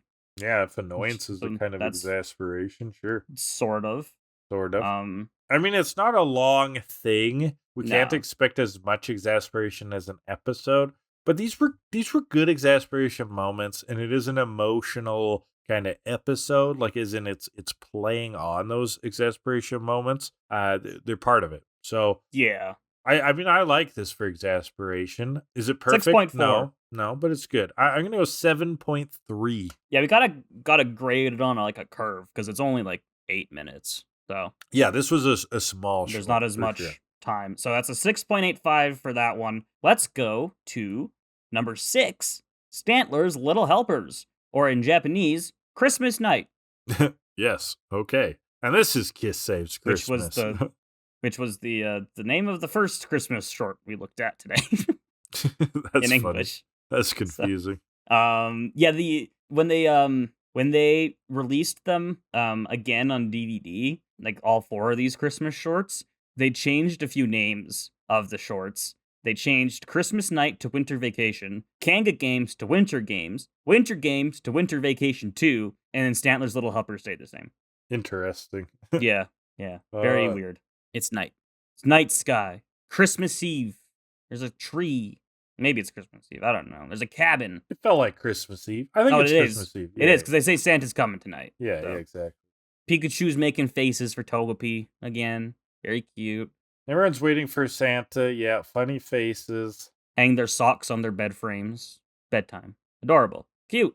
Yeah, and they're cuddling in to sleep. Pikachu is cuddling with Ash and so forth. And then while they're napping, Chikorita emerges from her Pokeball. She's forced her way out, and this is still jealous Chikorita, who in Pikachu's sleep pulls Pikachu out of She wants his bed.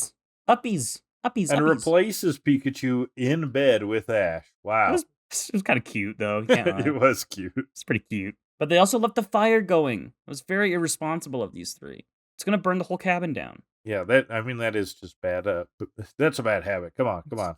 Can't do that. So, now the other Pokemon just pop out, too. Apparently it's going to be a party. Heracross sucks Bulbasaur off. Yeah, haven't seen that in a long time. You gotta say that. Incredible. Love it. Pikachu wakes up now finally on the floor. And they just watch out the window for Santa in this super cute shot because it's an 8-pane window and they all kind of have their own little segments where they rub off the fog and they're in the little window. Well, they're admiring the tree. And so cute. Chikorita especially is loving this tree. Damn. Incredible. They see the tree and then what's that red streak across the sky? And they lean against the window. Oh, it opened and they all fell out. Oops. Let's go chase after it. Pokemon have fallen out the window and they just immediately run into the woods. And this is where they run into a Stantler. Pikachu follows them, and you just know he's really annoyed. Oh, yeah. He's like, guys, come on, please, let's go back. We do this every year. Why is there so many problems? But yeah, they find a mysterious man with a sick Stantler. Pikachu checks his forehead. Yep, it's lupus. Aw. Dr. House. What's going down with the Stantler? Well, was he actually in Peru recently? Was he eating the rare Peruvian mangoes? It's Peruvian mango disease. Do you play League of Legends by any chance? Yeah? Is this something? Cancer. Because this is amazing. Is that a meme that I've just discovered? That is so funny. Holy fuck. It's actually incel disease. So, does your daughter play League of Legends? A good house impression should go on my list of impressions to work on because that would be a great one to pull out. You need a Shaggy and you need a house, and together we could really make magic. Zoinks! Oh, geez, Scoob. Oh, Scoob. The dad from Alf. House. Shaggy. The Holy Trinity of our humor. The Father, the Son, and the Holy Spirit. All right. Amen. So Santa, this is Santa, obviously. He has very few berries left. They're supposed to bring down a fever. He only has a few left. And so Pokemon needs some more senzu beans. Pokemon are going to look for him. To go find some, yeah. And they run around, they're digging and searching. And the music's nice here. Yeah, but it's too dark. They can't see anything. Pikachu remembers the star on the top of the tree. Let's get that star. Is this light bulb animation? I got an idea. So the Pokemon are at the tree. Chikorita hits off the star. And I was like, I think I said out loud, what's he going to do with that? And then he sticks it on his head and charges it up. Amazing. And to use it as a light. It's just, him using it as a hat, just in itself, incredible. It's very cute. Yeah. Amazing. Yeah. I love it. So the search is continuing. Chikorita slips and falls into a tree. That's cute. Snow dumps on Psyduck. And he starts snowballing down the hill through some ramps like it's an SSX tricky course. Yeah. Lands on all the others. No luck. No one's found any berries. How cool were the SSX games? It's been so long. I never played any of them. Oh, me and your brother did, though. Oh. Good for you, then. Oh. you had moves where you'd, like, take your snowboard out of its bindings and, like, twirl it around your head and then put it back on and land. It was so crazy. I should play, like, those or, like, Tony Hawk games because, like, shield surfing in Breath of the Wild and Tears of the Kingdom is, like, my favorite part of the game. You've never played, like, the classic Tony Hawk games? I played one. There was one Tony Hawk game that my brother had. Yeah. That I played a decent amount as a kid, but I don't remember even which one that one was. There was a shopping cart in it, I think. I believe the Switch version is good. There's a remake of 1 and 2 that they did together as, like, one game, and I believe the Switch version's pretty good. So I think I heard that, yeah. I would recommend that for sure. That was super fun. Played it on PS4 when it came out. Amazing game. Into it. They just feel good. Arcade action. But yeah, anyways. Anyway, Vulpix found something, though. Way up there. If you can look way up there on this cliff face, there's one bush with some berries. Yeah, under a bit of snow, but it's clearly berry. Togepi tries to climb the cliff. And Pikachu's like, no, hold on. Just a second. Just leave. I'll take care of this one, Togepi. Don't you worry. So he's climbing, and the wind picks up. He loses the star, and almost loses his grip, but he's able to hold on, picks all the berries, and hooray, everything's good, and the snow breaks, and he's fallen, but he's caught by the vine whippers. Oh, the vine whippers. The They're vine whipping in there, whippersnappers. vining, bringing him to safety. Let's Cut get these back ahead, to they're Santa. with Santa. Pikachu's presenting the berries. Togepi's very happy. Stantler eats them, is immediately better. He can walk. Arise. Ah. Amazing. And then what the fuck is with his cry, Kellan? Right? I literally wrote in my notes, I was just like jotting down dumb jokes as I was watching this. My little paragraph is, they offer the berries, but Santa requires a sacrifice. They feed them to Stantler. Uh-oh, they're poisonous berries. Oh no, she's better. She's been cursed with this gloating, bloating, she just fucking horrendous screams. noise. Then Stantler falls over and a chest burster from Alien comes out. She just blows up. Kaboom. Eyeballs fall out of the sockets. We've met Stantler in an episode, in a Johto episode, and it makes it says Stantler, doesn't it? Yeah, I mean, like they all do. They all say, but this one Stantler, just screams. Yeah, it's weird. A human blood-curdling scream. Very, very strange. So Santa, he's like, there's gonna be a Christmas after all. Incredible. We saved the day. Pikachu saves Christmas. He gets aboard. They take off. And the thing I noted here is, dude's only got one Stantler? Yeah. What the fuck? This guy's a fraud. This is not Santa. I don't think this is Santa. It is, just the budget is a little bit rough this year, Kellan. They could have just copy-pasted the Stantler. They're trying this new thing where the Stantlers are actually private and they're contracted. So they're unionized? Yeah.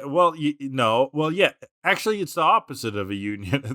They've gone private. They're individual contractors. Now, Santa has to apply for grant money from the World Christmas Organization to be able to secure the different Stantlers. And since it's the first time this process was tried, there was some bureaucratic fumbling. Money was delayed. They requested if Santa could move Christmas to March because that lines up with the fiscal year. Santa said, no, that's against a Christmas miracle. My Christmas miracle magic only works on December 25th. And, well, they had to do what they could. And then there's Donner, who just fucking hates kids now and wouldn't play ball. Yeah, he won't stop tweeting. Just horrible things. You don't even want to read Donner's Twitter. Yeah, he does not. We do not want him on Blue Sky. No. He can stay on Twitter. You can stay with the Muskers. So the gang chases after Santa to see them off. It's cute. They fly against the moon. Merry Christmas! Rah, rah, rah, rah. Stantler screams again as she flies. Snow's falling. Nice blanket of snow. And they're all in awe. I just liked it. This is a cute moment. Cute animation there. And it's Christmas morning. And Togepi has a present. There's Brock's present. Ash has one. It's ambiguous as if it's Ash's or Pikachu's. But they say it's going to be the best Christmas ever. And a really cute animation callback here. The star. We look at the tree outside. And the star is atop the tree is slightly tilted. Very cute. Because the Pokemon couldn't get it on straight. Probably. But that's the short. What were the presents, though? We need to know what the presents were. We'll never know. What did Togepi get? Yeah, I mean, this is your classic, like, let's save Christmas, help out Santa. This is like the Rudolph the Red-Nosed Reindeer claymation, classic Christmas show. This is Kiss Save Santa. This is all of that kind of cheesy Christmas special. Again, this is like a few of the other holiday-themed ones. This is fine. Watch it with your kids, especially if you just really need something with Santa in it. Put this on. This was one of the weaker shorts, to be honest. Yeah. It didn't really move me, but it's okay. It didn't touch my heart, No. It didn't tickle my balls. No, didn't tease. But the next one did. Oh boy. Oh no, we got to rank this. But we got to rank first. first. Yeah. Oh my god, what's the ball gonna be for this one? For Stantler's Little Helpers. Ball me. It's gonna be it's a Pokemon variety. Aw. It's one fucking Stantler.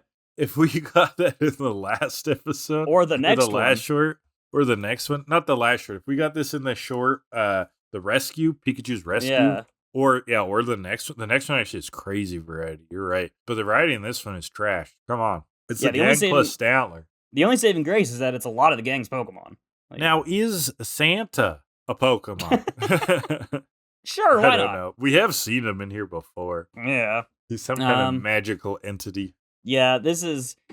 when I was looking through the categories, I was looking at them, and I'm like, oh, that'll be a good one for this short. That'll be a good one for this short. And we're pulling them on all the shitty ones. All the bad ones instead of the good ones. I know the four poor... Ooh, it's rough sometimes. It hates these shorts, I guess. I don't like the variety here. Oh, it's rough. And we've seen these guys before. I'm going 3. 3, yeah. Again, like, I have to give it at least a little bit of a bone to the fact that it's a lot of the gang's Pokemon, and then something else. I'm just gonna go 4. Okay, so, you gave it a bone. 3.5 for that. Let's go to number 7, Pikachu and Pichu, or in Japanese, Pichu and Pikachu. Now, this is that's funny. Did they flip the order? Yeah, I know, right? This is the third of the meaty ones, right? So I said there's kind of 3 big ones. This is the one that came with movie 3. Correct. Spell of the Unknown Entei was preceded by Pikachu and Pichu. And, we said movie 3 was like a pleasant surprise in the sense that it's actually pretty good. Yeah. It revives, some of the plot, some of the structure that we were kind of missing from movie 2. And I kind of felt that way about this short. The short rocks. It kind of works. Yeah. Yeah. And the animation's pretty good. So let's get into it. Pichu and Pikachu. You want to know a fun fact first? Yeah. According to Bulbapedia, the Japanese narrator of this Pikachu short, Noriko Sakai, was arrested in 2009 and later convicted of possession and abuse of drugs. Oh, As a result, the short was banned in Japan and hasn't seen a rerun. Just because he got charged on drugs? Damn. Correct. I was so happy that you said drugs and not child porn. Because there is like an unfortunate amount of like people associated with manga who are, like really nasty stuff, really horrible stuff. And that's the problem with Japan, man. It's like you do some drugs, the short gets pulled, but then, you got some horrendous stuff that's actually flying. Come on. Yep. So this is the only theatrical... Let the guy smoke. The only theatrical Pikachu short to not be on the Pikachu the Movie Premium Box DVD set. And it's the only piece of the animated series that is banned in Japan, but not internationally, according to Bulbapedia. Okay. So, that's neat. So, we're in the big city. Very confused as to what big city this is supposed to be, because there are many different things. There's a double-decker bus. Yeah, I'm like, is this London? Yeah. But at first I thought it was New York, but then you remember, this is Pokemon. Yeah. So what Pokemon city is this? I don't know. We're supposed to be somewhere like Japanese. And it doesn't really, because the first 2 regions are in Japan. First 4. The first 4 in Japan, you're right. Yeah. But it does not look like Tokyo. It does not look like Goldenrod. It does not look like Celadon. I don't know. This looks like your typical, like, mid-2000s big city, like, small person in the big city type of city. Oh, 100%. It looks like something out of a Mary-Kate and Ashley Exactly. movie. That's exactly what I was thinking, yeah. A New York Minute starring Mary-Kate and Ashley. I watched that randomly one night. I opened up Netflix, and it was, like, right on the front page. I was like, yeah, fuck it. Why not? How did that go? It was okay. I mean... Yeah. It wasn't... like high art, but no. For what it is, I don't think it's bad. Like it's whatever. All right. Yeah, I believe. Anyway. Yeah, no, that sounds about right. Yeah. So we're in that city, yeah, and Mary-Kate and Ashley run by in towels, and it's kind of weird. Is that what happens in that? They're looking for clothes. Yeah, they run by in towels, and then Bob Saget makes a cameo. They run past him, and he looks at them like, "Wait, what's going on?" It's funny because they're the Full House. Yeah, the Full House. Yeah. I get it. That's humor. It is. Sure. So the gang is in the glass elevator. They're going up some department store. I don't know. And Pikachu out the glass sees these Pichus running on buildings. And these, we've met Pichu before. These ones are like little rascals. So they're making faces at Pikachu. They're like, "You country boy, we're the city Pichus." And we got this jazz beat over top of it. Yeah, it's nice. And I guess that's more New York stuff. So. And there's like these jazz American pieces again. Yeah, these jazz pieces will continue through the short, and that's great. So, but these aren't just any old Pichu. These are the Pichu Bros. Oh, these are like characters. Wait, okay, go on. They've got other stuff. Really? I didn't know that. They have another short. They have their own Pokemon Chronicles episode. I don't remember. I think it was like a Pichu Bro short that got turned into a Chronicles episode called Trouble in Big Town. And looking at their Bulbapedia entry, this place is called Big Town. Oh, okay. That's Big what the city Town. is. It's called Big Town. It's a good name, I guess. But yeah, Pichu Bros, they have like their own things. They show up in other side things, in other side animations.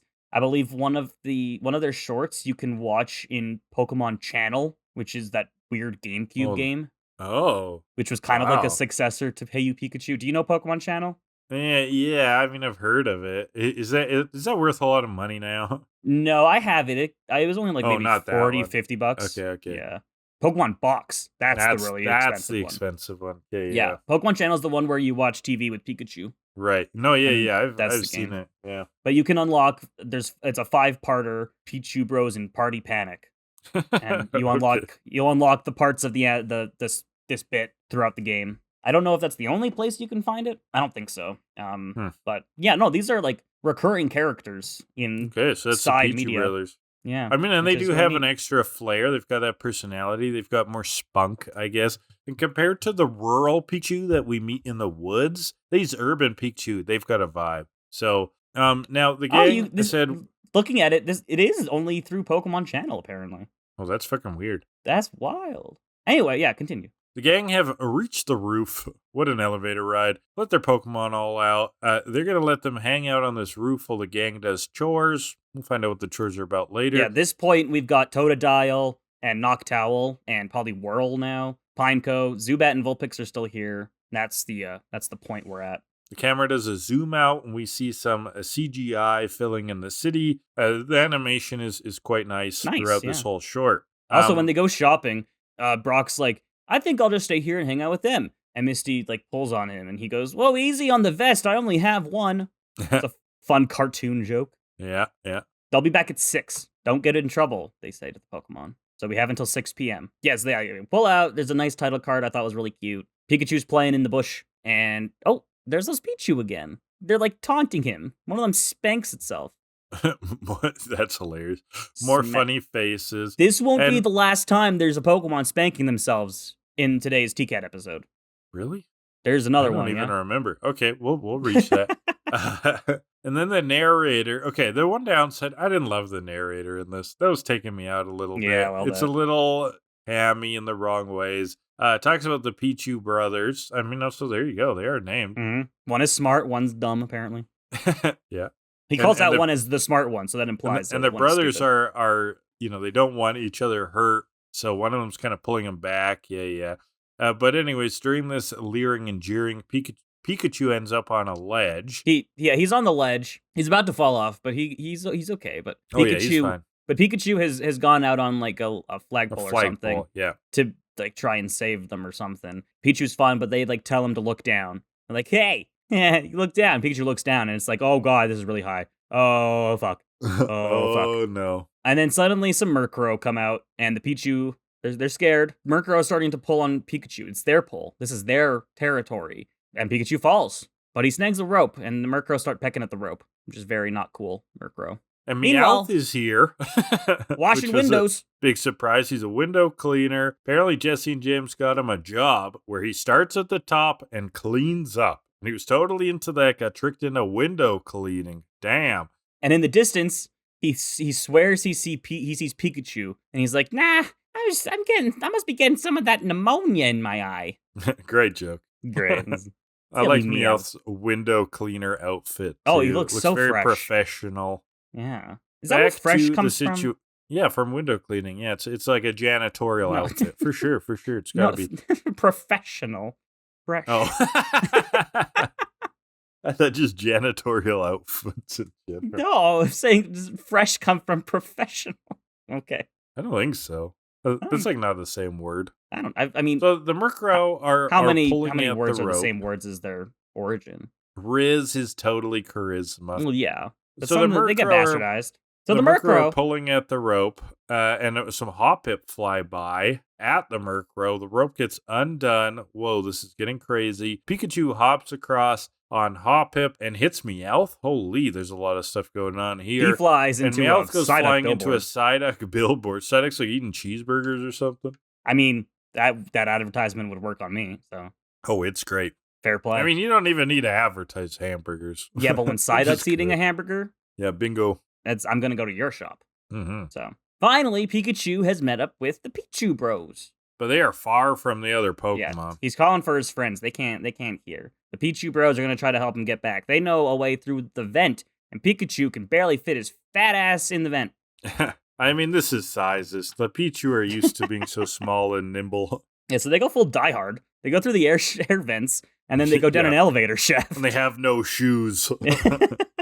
Curl your toes, they say. And they go down a garbage chute, and they land on a bus, which is driving away. This is the London vibe, because they're on a double-decker. The Pichus basically tell Pikachu, just relax, man. Just chill, bro. Because Pikachu's kind of, nervous. It's cool. But they're telling him, no, we ride buses all the time. However, the bus swerves, so, I don't know what the fuck they were saying. And they fly off and land in a pond, right by Buckingham Palace. Tons of water Pokemon in this pond. Very pretty. Here comes a big Lapras fairy. They latch onto a board. There's your Titanic reference. And Pikachu's paddling as fast as he can with his little feet, but he's no engine. And then suddenly a fucking Gyarados in this river comes and launches them away. I don't know why there's a Gyarados in this river. But yeah, okay. Right outside of Buckingham Palace is a fucking Gyarados. This shit looks crazy. Queen's Guard, baby. Sends them flying. Not much is getting past that thing. And now they are in an alley, and they land on a Houndour. Oh, Houndour? No. Houndour, I think, yeah. Who then chases he's them. Pissed. Oh, man, he's mad, yeah. Up a clothesline. Things are crazy. Lots of laundry. Classic back alley dead end against, a wire fence. The Pichus are going to be tough. They're going to try to Thunderbolt at Houndour, but then we get reminded that Pichus hurt themselves with Thunderbolts, so this is looking dicey. Houndour's still up, though. Pikachu grabs the lifeless corpses of the Pichu bros, and they'll be back to life soon. Heads off. A revive spell will kick in. No, they're just dead this whole time. They're just flopping everywhere. Weekend at Bernie's with the Pichu bros. And now they bounce as they're running. Pikachu bounces them off of a Snorlax belly. The Snorlax rolls, and when Houndour follows, just hits the ground. Wah, wah. And Snorlax rolls back on top of him. Oh, of course. So, that was close.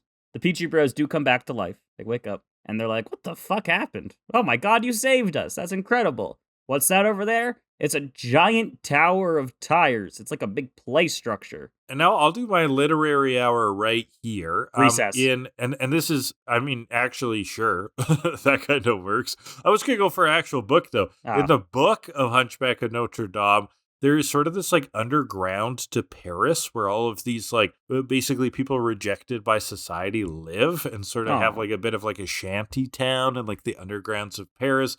It's where one of the characters kind of ends up living after he's got no money because his play does poorly. And it reminded me of all these different characters cycling through there. And this is where you learn kind of the things about what's actually going on in the city, And that's what this tire house reminded me of. So it's a giant structure made out of tires. Yeah, I prefer to think about in Recess where the Ashleys have their fort they hang out in. Ooh, that's their made of fort. Tires. Yeah, it's made out of tires. Yeah. And inside, it's quite sophisticated. It's quite fancy inside, yeah. But only Ashleys are allowed. There's 4 Ashleys in the school, and they're the cool girls. But then one episode, we learned that Spinelli is an Ashley. Oh no, right? Spinelli! And she goes and blends in. Oh man, it's been so long since I've seen Recess. Did you know the voice actress for Spinelli also voiced Pajama Sam? Oh no, Pajama Sam, the point-and-click adventure games? Yeah. Wow. Yeah. That's random. No, random I did not know that, fact for you. Thank you. That is a fun fact. It is. I'm full of fun facts. Do you? I can't think of any others right now, though. So we'll move on. Move on. So the Pichu call out, and out come a shitload of Pokemon. There's Cubone and Smeargle, Magby, Igglybuff, Smoochum, Voltorb, Rattata, Bellsprout, Furret, Cleffa, Sunflora, Spinarak, 6 Whoopers, a bunch of Oddish, some Hoppip, Shuckle, so many new friends. And out comes a Hitmontop deep into Johto as well. Now. Yep. We're not teasing, we're full blowing. Hitmontop comes spinning out, hits Pikachu up to play. Everyone's so happy. They're going all over the place. It's so fun. It's a big party. There's some great music going on. There's Diglett and Dugtrio and Hoot Hoot. Yeah, fun music. They run through a clock. Yeah, what the fuck was this? There's I don't know. Is that inside the tires? I think this so. Was trippy. It was, there were gears and cogs and everything. What is going on? And then there's Electrode now. So I guess those Voltorb evolved in the last couple minutes. Yeah. was a crazy party, let me tell you. So. And they are partying on for so long that some bells toll in the background. Sunset's the Pokemon coming. Start leaving, the sun is setting, and Pikachu realizes he could be late. He's going to be back by 6. Oh, he's in trouble. But, there's that Houndour again. And off goes the chase. Houndour crashes into the structure, though, and it topples. He gets buried, but Pichu and Pikachu are okay. Houndour is stuck, and so Pikachu and Pichu help him out, camaraderie. And he seems kind of grateful now, so everything's okay. But, the rope snapped. The rest of the structure is going to come down. We got to save it. This is bad. Houndour holds it up. Pikachu grabs a rope to try and keep it up, and the Pichu call for help. All of the other Pokemon come back. I guess they weren't that far, so they're working together to hold the tower in place so that we can reinforce this structure. And something tells me that this thing was never up to code. I don't think that this was properly constructed. Yeah, where'd you get the safety review done? Yeah. We're gonna go right to the top. What kind of engineering company gave you their stamp? Turns out it was just built by the Pichu Bros, but in like cute little hard hats. And fake mustaches. Fake mustaches. That'd be good. Fan art list. The Pichu Bros fake construction company. I mean, that's funny. That's cute as hell. They got fake business cards. Look at the whole thing. I just saw, I forget what even the context was, but I just saw on the fan art list, Sunkern escapes a drug cartel. We were wondering about how the Sunkern in that episode were like fall from the sky. We were wondering how it got up there. And I was thinking about the opening of Cocaine Bear, where they're flying cocaine in a plane and throwing it out. And I was like, maybe the Sunkern got thrown out of there. Right. Just a great out of context prompt to see. Where the hell did that come out of? So eventually, the rope snaps. And all of the Pokemon that were holding it get flung, and Houndour gets thrown back, but he comes rushing back in with a tire on it. He like holds it up with his front legs, and it's like bipedal Houndour, and I don't like that. A little disturbing. He holds it up again, and the Pokemon just keep putting tires down everywhere. If rebuild the house. If it doesn't work, just put more tires down, is the philosophy of these guys. And then there's some Pidgey and some babies employing a pulley system, which was cute. Magby welds some pipes together. Yeah, this is where Hitmontop's like kicking tires like into position too, right? Impressive. Impressive indeed. Accuracy, so they've all saved the day. What a quick construction job. It's kind of like those videos you see, like, crew builds bridge in China in 3 days. That's like a quick view, and you're like, whoa. Good on those guys. Kind of like that, yeah. Love that. 3-day bridge? Hell yeah. Not like the 3 months on that one episode. Come on, guys. Right. So, yeah, they worked together. Everything is all right now, but it's sunset, and they're all celebrating, but the clocks chime. Pikachu really has to get back now. So he says goodbye to everyone, and he runs off. But the Pichu Bros, they follow him, and they catch up to him in a tire, and they roll down the alley in the tire. And that was awesome, speed too. Boost. Yeah, Pikachu jumps in. All 3 of them are on this tire zooming by. We cut to Meowth, who's sad. You know he's going to get sadder. He gets smoked by the tire. Of course he does. He lands back on the platform. This is crazy because he had left his job, presumably. Shift was done. He was going to go get some food. And he's back up on his platform. He laments, I need some medical coverage. Aww. Well, the benefits are even bad. What is this job? Too real, Meowth. We don't want to talk about medical coverage. That's lame. So the Pichu and Pikachu have got back to the elevator. They make it back just in time. The Pichu Bros say goodbye. They head out. The gang comes back, and they've got a surprise. There's a big party set up. It's a feast. Ash has been setting this one up for weeks. It's the anniversary of the day that he and Pikachu first met. Very nice. Aw, so it's been a year, and Ash is still 10. Yeah. They have canonically said it's been a year, but Ash had no birthday. So... I mean, it's the Bart Simpsons effect. They're in some kind of hell. Everyone digs in. The Pokemon all enjoy. Ash gives Pikachu his hat, and that was cute. There's fireworks, and then there's like, Ash and the Pichu Bros have something in common. They'll never forget the first day they met Pikachu. Wow, crazy. That's the short. I just wrote down narrator sucks. That part. I was like, nah, that ain't it, dog. That ain't it, Chief. We did lit hour in between, so we can go straight to the balls. All right, to the balls, baby. And no, I like this short. This was fun. Oh, it was great. Yeah, super fun. I think at the end, what we should do is very quickly off the cuff rank them, like our favorite to least favorite. Oh, sure, yeah. All right. Category for this one. Oh, fuck yeah, it's silly Pikachu moments. Ooh, I mean, it's very Pikachu-centric, so that's good. I actually don't think it's the silliest Pikachu episode. No, it's not. Like, that's the thing. The Pichus have silliness. Does Pikachu's stressed out, I feel. Pikachu barely fits in the vent. That was cute. Like, he has to squeeze his butt Pikachu in. hopping on the hop pips is kind of fun. Paddles the board with his feet. That was adorable. Throwing clothes down onto the Houndour while carrying the lifeless bodies of the Pichu Bros. Yeah, antics getting away from the Houndour are fun. I mean, okay, it's got the good Pikachu energy. It's not the silliest, though. Not the silliest, no. I think Pikachu's kind of stressed out during this one.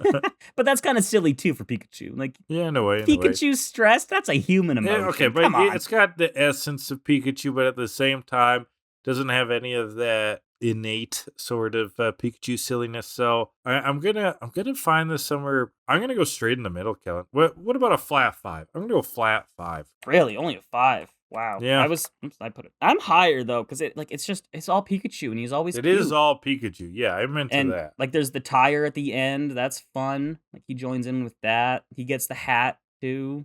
That's cute. There's so many cute things to go off of. But it's not the silliest Pikachu moments. So I can't go 10. But I'm up there. I'm gonna do like a 7.8. Too much water. Pretty good.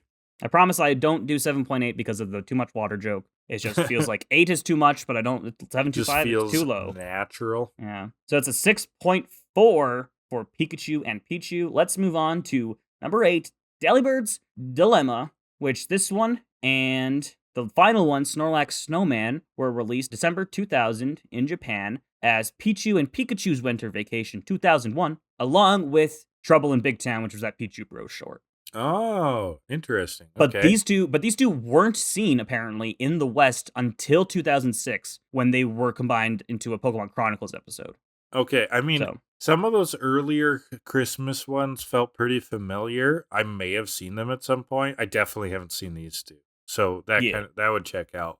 These were brand new for me for sure. They're fun in the sense that actually these two are a little bit weirder than the other Christmas ones. We're back in that like campy Christmas special sort of realm, but yeah, a little bit weird. So Delibird's Dilemma, day before Christmas, and then there's a narrator here. Oh my god, we'll I hate discover this one. more about that. But it's like kind of a gruff, weird voice, and the narrator's talking about how shit always goes down Christmas Eve. I'm like, what? Is it a thing? I have it written. Also, these episodes were released between the Grassroot and the Apple Core, which I think was like the same spot where Mewtwo Returns is. Yeah. But the narrator starts off with, "'Twas the day before Christmas, and all through the town, cheer and goodwill did truly abound. Nonsense, humbug, rubbish, don't believe all that sentimental Christmas hooey. Something bad's gonna happen, I just know it. It always does the day before Christmas." Where did the rhyming go? I know. What the fuck was that? It was like half of a thing, like commit. I don't know. They did one rhyme, and then we're like, it's whatever. The narrators in these shorts don't work for me. The Pokedex was okay, and then everything else was like, oh. Okay. Yeah, I didn't hate Dexter because he was like, I'm a machine that's telling you about what the Pokemon are saying. It kind of worked. Yeah, like, it kind of worked, but whatever. So we see at the start a Delibird flying above the town, and guys, oh my god, episode 100. It's finally the titular, and we finally beast. Find Delibird. Yeah. It's incredible. Look at that. Tell me about Delibird. We've never been able to talk about Delibird. Okay, so Delibird, the namesake of the podcast, he fucking sucks. Oh. He's so bad. No, but he's cute. He's so cute. I love his design. He's like one of my favorite design-wise, but he's so bad. Yeah. So well, it's a single evolution, right? Yeah, but that doesn't mean it can't be good. So, as of Gen 2, in terms of base stats of fully evolved Pokemon, Delibird is the third worst. Oh, damn. The only ones that are worse than him are Smeargle, who is the worst one at this point, and Ditto. Oh, who are gimmick Pokemon. Pokemon. That's rough. Damn. And Delibird's a gimmick in himself because he's just so bad. So that's kind of gimmicky.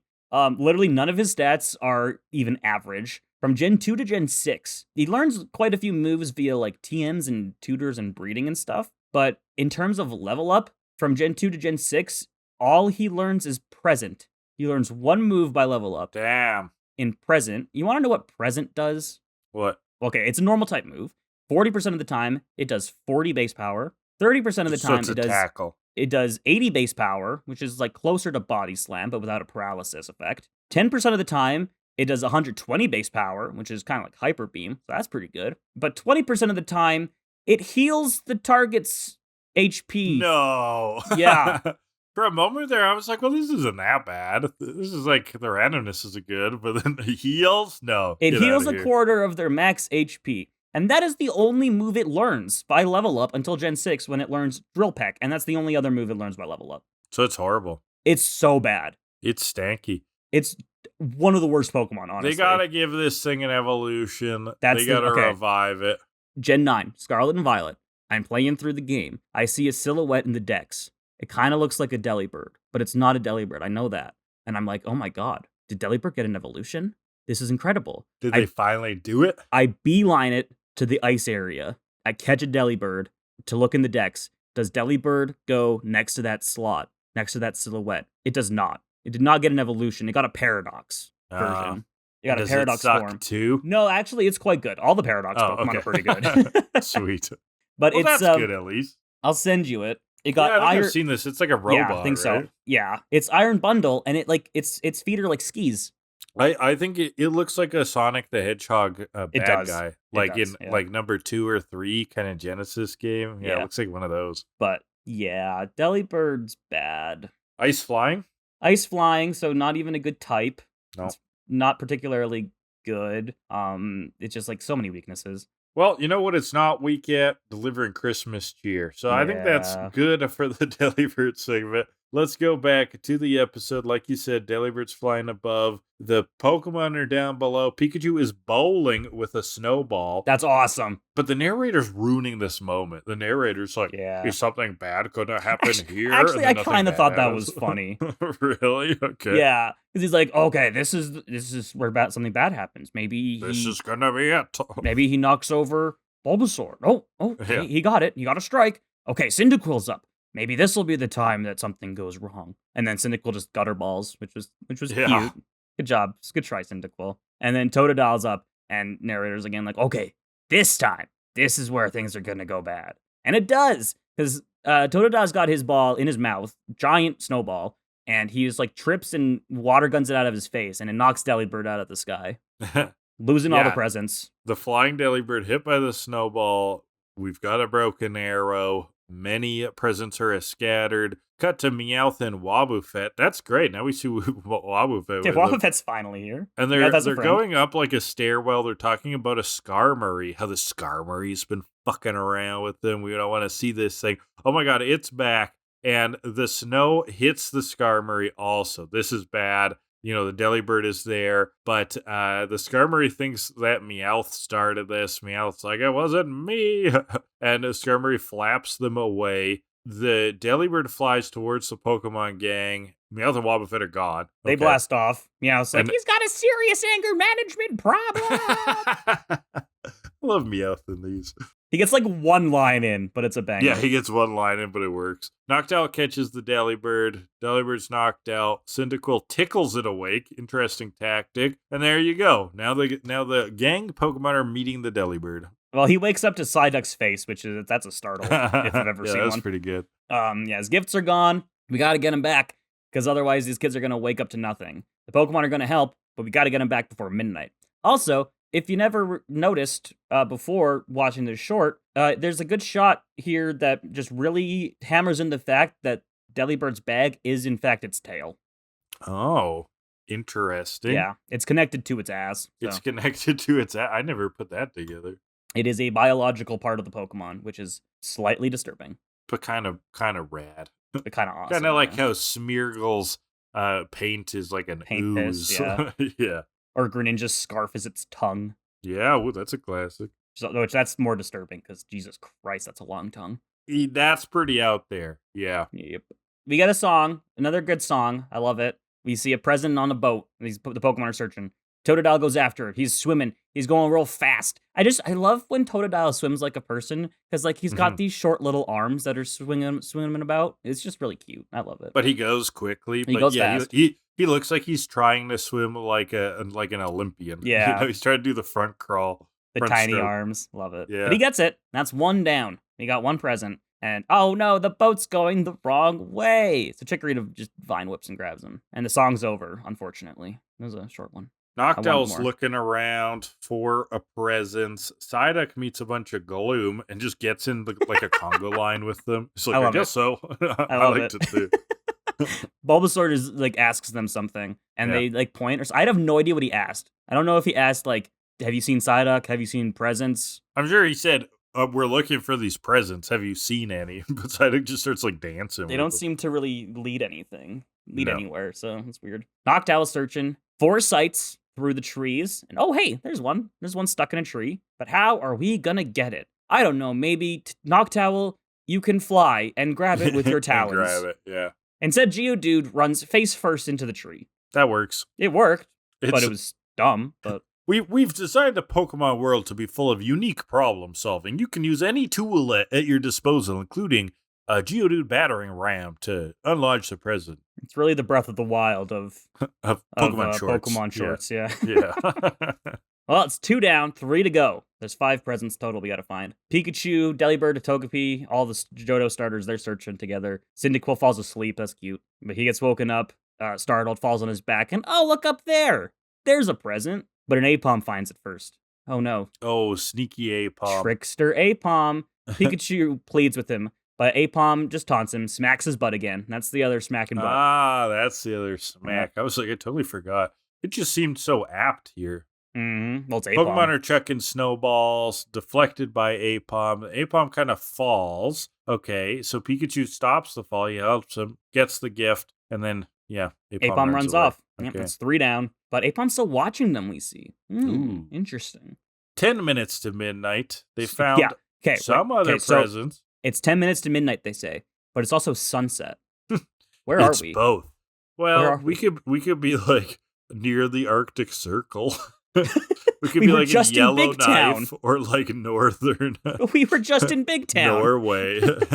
Well. So, yeah, 10 minutes to midnight. They found them all. Or have they? Oh, no. There's still one more missing. We can count to 5. Desperate search. Gotta find it. Noctowl 4 sights again. Oh, it's in a tree. It's stuck in the tree. And so he pokes around and it comes out, but it's tumbling down the tree at breakneck speeds. It's flying. The vine whippers, they try to grab it, but they just bounce off. And Totodile's running real fast. And he grabs it at the last second, but all the Pokemon run right into him. That is a very big recurring gag in these shorts, is all the Pokemon running into another Pokemon causing problems.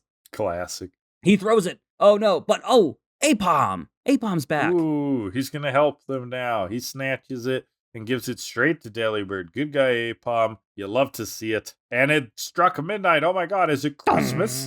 Dong. Thank God they had all 5 of those presents, or Delibird was going to just, be disapparate. Executed. Yeah. He's just gonna fade away, dissolve like he never existed. So it's midnight. The trees sparkles, beautiful. Christmas is about to start, and Santa's here. Oh, it's his Delibird, and he's the narrator. What a twist! What a twist! And he's back with the Stantler, just the one Stantler. So couldn't get any more of those guys between years. The process is still a real pain in the ass to get the other 7. 7? 8? No, there's 9 with Rudolph, right? 9. Yeah, something like that. Technically 8. Like, Rudolph's not, technically one of the Santa ones. It's just, made later. Like, the 8 are, the canon reindeer. So 8 sounds right. Don't come at me with your reindeer Christmas lore purists. Yeah, it's his Delibird. Things are gonna work out very well this Christmas. Ho, ho, ho, ho. And then we get another... We're just bookmarking this episode with another shitty rhyme. 'Twas the night before Christmas, and all through the town, cheer and goodwill did truly abound. And that's not nonsense, humbug, or rubbish. It's just true. Yeah, I was like, and fuck you. Yeah. That would have rhymed. You guys needed 5 more syllables. You couldn't have written 5 more syllables. And the fuck are you? And the fuck are you? Claus. Yeah, Mario. It's me. Worst Christmas rhymes. He flies off, that's the short. Well, literary hour, you named it. It's the night before Christmas. You just said the words. Oh my goodness. And not a creature was stirring, not even a mouse. It's also kind of like a Cinderella plot, I guess. Gotta get it done before midnight, or he Delibird dies. will turn into a piece of poo. Sure. Yeah. Yeah. Okay. Okay. That's we right. are wrapping this thing up. Whew. Give me a ball. We're almost done. Marathon. Oh, pay it forward rotations per episode. Oh boy, so that's spinning Got things. a little research. Can we hire someone to go through every episode and look at every rotation and count rotations? We can't even hire someone. But great idea. I just want to pay someone to count spins in a Pokemon episode. Well, okay. The snowball bowling at the beginning. There you go. I think would count as spins. There's like a few snowballs there that work. Would be the big ones. I don't remember if like when Delibird's falling into the air, does he spin at all? That's what I'm looking at. Totodile's arms when he's swimming, the front stroke are sort of a spinning. Now Delibird kind of just like straight shots down. Oh, okay. It seems. But the present tumbles at the end on the tree. Oh yeah. Present That's kind of a spin. There's more snowball spinning it with throwing against the A-palm. The A-palm kind of spins slightly around the clothesline. A little bit of spinning. There's some spinning. Like we don't have to make a stretch, which is good. Okay. I mean, this isn't strong, but it's there. No. The balls are rolling. I'm gonna go 4.7. 4.7. Yeah, I was close to that. I'm gonna go 4.4. So that's a 4.55 for that. With a 4.55, let's get into the last Pikachu short today. Continues kind of the weird Christmas trend. This one is a little bit out there, but it's fun. Snorlax Snowman. Or in Japanese, White Story. That's what it's called. That's what we've been doing for 100 weeks. Telling white a white stories. Story. Yeah. Very white. So we start off, there's a Seal and Dugong playing. The Pokemon are out making snowman. So, there's a nice snowy field, cliffside by the ocean. They're atop this big staircase thing. Totodile's been making a huge snowman. So the rest of the Pokemon gang help him because they're like, man, your snowman rocks. Ours are shit compared to that. Oh my god. So they combine them and look at this. Their snowman looks like a Snorlax, a big white Snorlax. It's beautiful. My god. If I had like a big front yard with a ton of snow, I would try to do this. I think that you could make like a Snorlax that's more like laying back and kind of sleeping. That would look really good. That'd be much easier. Yeah, that'd be easier. That's child's play compared to what Totodile did. Yeah, Totodile really ramped it up. Yeah. Also, shout out to Chikorita for carving out the facial features. Thank you, Chikorita. Mm-hmm. So at night, everyone sleeps. Magic will find you. Something about believing in shit. I don't know. Yeah, whatever. I think if you believe in magic, you'll find it. Again. Yeah. But the Pokemon see a Snorlax, a white Snorlax, out the window waving at them. They're like, oh shit, we gotta check this out. Alive? We gotta check this out. What is going on? And so they go, he's up the stairs, let's follow him. And they reach a lone tree on a cliff, and Snorlax pushes them off and kills them all. Yeah, the Pokemon all chase after it. It's a horror story Psyduck's falling down the stairs. On this tree, there's a single apple. Yeah. Okay? And this is where Snorlax jumping at it, and boom, they're all sliding down. They all pog about this apple. Yeah, right. They go crazy for one apple. And yeah, they fall. Snorlax breaks the cliff because he's too heavy. And now he's a sled. They're sliding down him. And they land out to sea on a chunk of ice. And it's a classic, we broke the ice and now we're drifting away. Literary hour, those old Coca-Cola commercials with the polar bears out on the ice floes. We can go back to Elf, too. This is what Buddy does. He breaks off a piece of ice and drifts to New York City through the candy cane gumdrop forest and the Lincoln Tunnel. Wow, good memory. Yeah. That was a joke that always flew over my head as a kid. Like these two magical places and then the Lincoln Tunnel. Oh, yeah. They float away to nothingness. And the Pokemon are really pissed at Snorlax. But look, it's the Aurora Borealis. At this time of year. At this time of day. That's something else we should maybe have $1 in the jar about. Localized entirely where it's supposed to be. Where it's supposed to be. It looks amazing. Northern Lights, they're out and about. Everyone's admiring them. And for some reason, the Northern Lights have triggered another phenomenon. And they say that the sky is the ocean of the above, and the below is a whirlpool. Oh my god. Do you think crabs think fish are flying? Yeah, man. Probably. Yeah, no, it's a big whirlpool. Big whirlpool. They're fucked. Someone used whirlpool. I don't feel like looking up who of these people can learn. It's probably Lugia. Or don't you use whirlpool to get rid of the whirlpools? No, you use whirlpool to cross the whirlpool. Oh, cross them. Okay. Yeah, but if you use whirlpool in battle, the Pokemon gets caught in a whirlpool and does passive damage. Oh, so right. Conflicting stories here, Pokemon. Pokemon. What are you going to say about it? Wake up. Pikachu decides to shock the whirlpool like that. Will help. Totodile decides to water it, which was even dumber. Have we tried nuking the whirlpool? I mean, that's step one problem solving in Pikachu's head is let's zap it, see what happens. And remember, Snorlax was asleep during a bunch of this, so he finally wakes up. They're gonna die. And he knows a blizzard, so he ice breaths it. Now this is more like frost breath. Ooh, that's a move. Yeah, not in Gen 2 though. So. Oh, nice. Can even be learned by Snorlax. No, it cannot. So it's Blizzard. But this is like a special Snorlax. So. Oh, right. But yeah, it's probably Blizzard. Glacial Snorlax. Yeah. It's a regional variant. It's a regional dialect, yeah. Frozen. It's a tonal language. It's a Snorlax. So it's a Snorlax. Oh, why didn't they call that I know, right? Holy like fuck. halfway through the short, I was like, there's got to be a better name than Snorlax Snowman to write down because that's a lot of words. It's a lot of letters. Why didn't they just call it the Snorlax? That's so the good. Snorlax would have been a great name. So much better. Yeah. Anyway, Snorlax, blizzards and freezes the whirlpool, and it's really beautiful because through the ice we can see the wildlife. There's Magikarp and Wooper, Mantine, Kingdra, Remoraid, Tentacruel, Chinchou, and this Quillfish. Song, I'll give it to you. It was very cute. It works. Is music. There is vocals, but they're kind of subdued in the background, talking about the magic of the night. And this is where they're all watching the aquatic Pokemon on the other side, kind of like an aquarium. Yeah, it's like a naturally created natural aquarium. It was beautiful. Which is like, Pikachu that's a really loves cool it. idea. Yeah. And a Dratini goes by. That's cool because it's like, oh my god, Dratini. That's so rare. So later, Totodile water guns in the air. Snorlax freezes it, and the grass starters Razor leaf it down. They've made a ship. Ooh, a sturdy boat. Yeah, and they're sailing back. Ride the boat. How is it moving? I don't know. That was my next point. I don't know how this thing is moving. There is no motor. There is no sail. What is going on? Nobody's paddling. Nobody's pushing. I don't know. Yeah, but it starts to break down. Oh god, it's breaking. It's crumbling, and they're about to drown. But they're saved by a couple Lapras. Aww. Yeah, that was very convenient. They were about to drown. It was looking bad. And then we see it, Kellan. The Snorlax is not one of a kind. There's so many of them. a whole bunch of them. These really are like polar bear Snorlaxes. Yeah. And then the song comes on, and I just wrote down some of the lyrics because I was like, oh, these are incredible. There's magic in the night, every wish in sight. Let your dreams take flight. It'll happen if your heart is true. Oh, that's a banger. My God.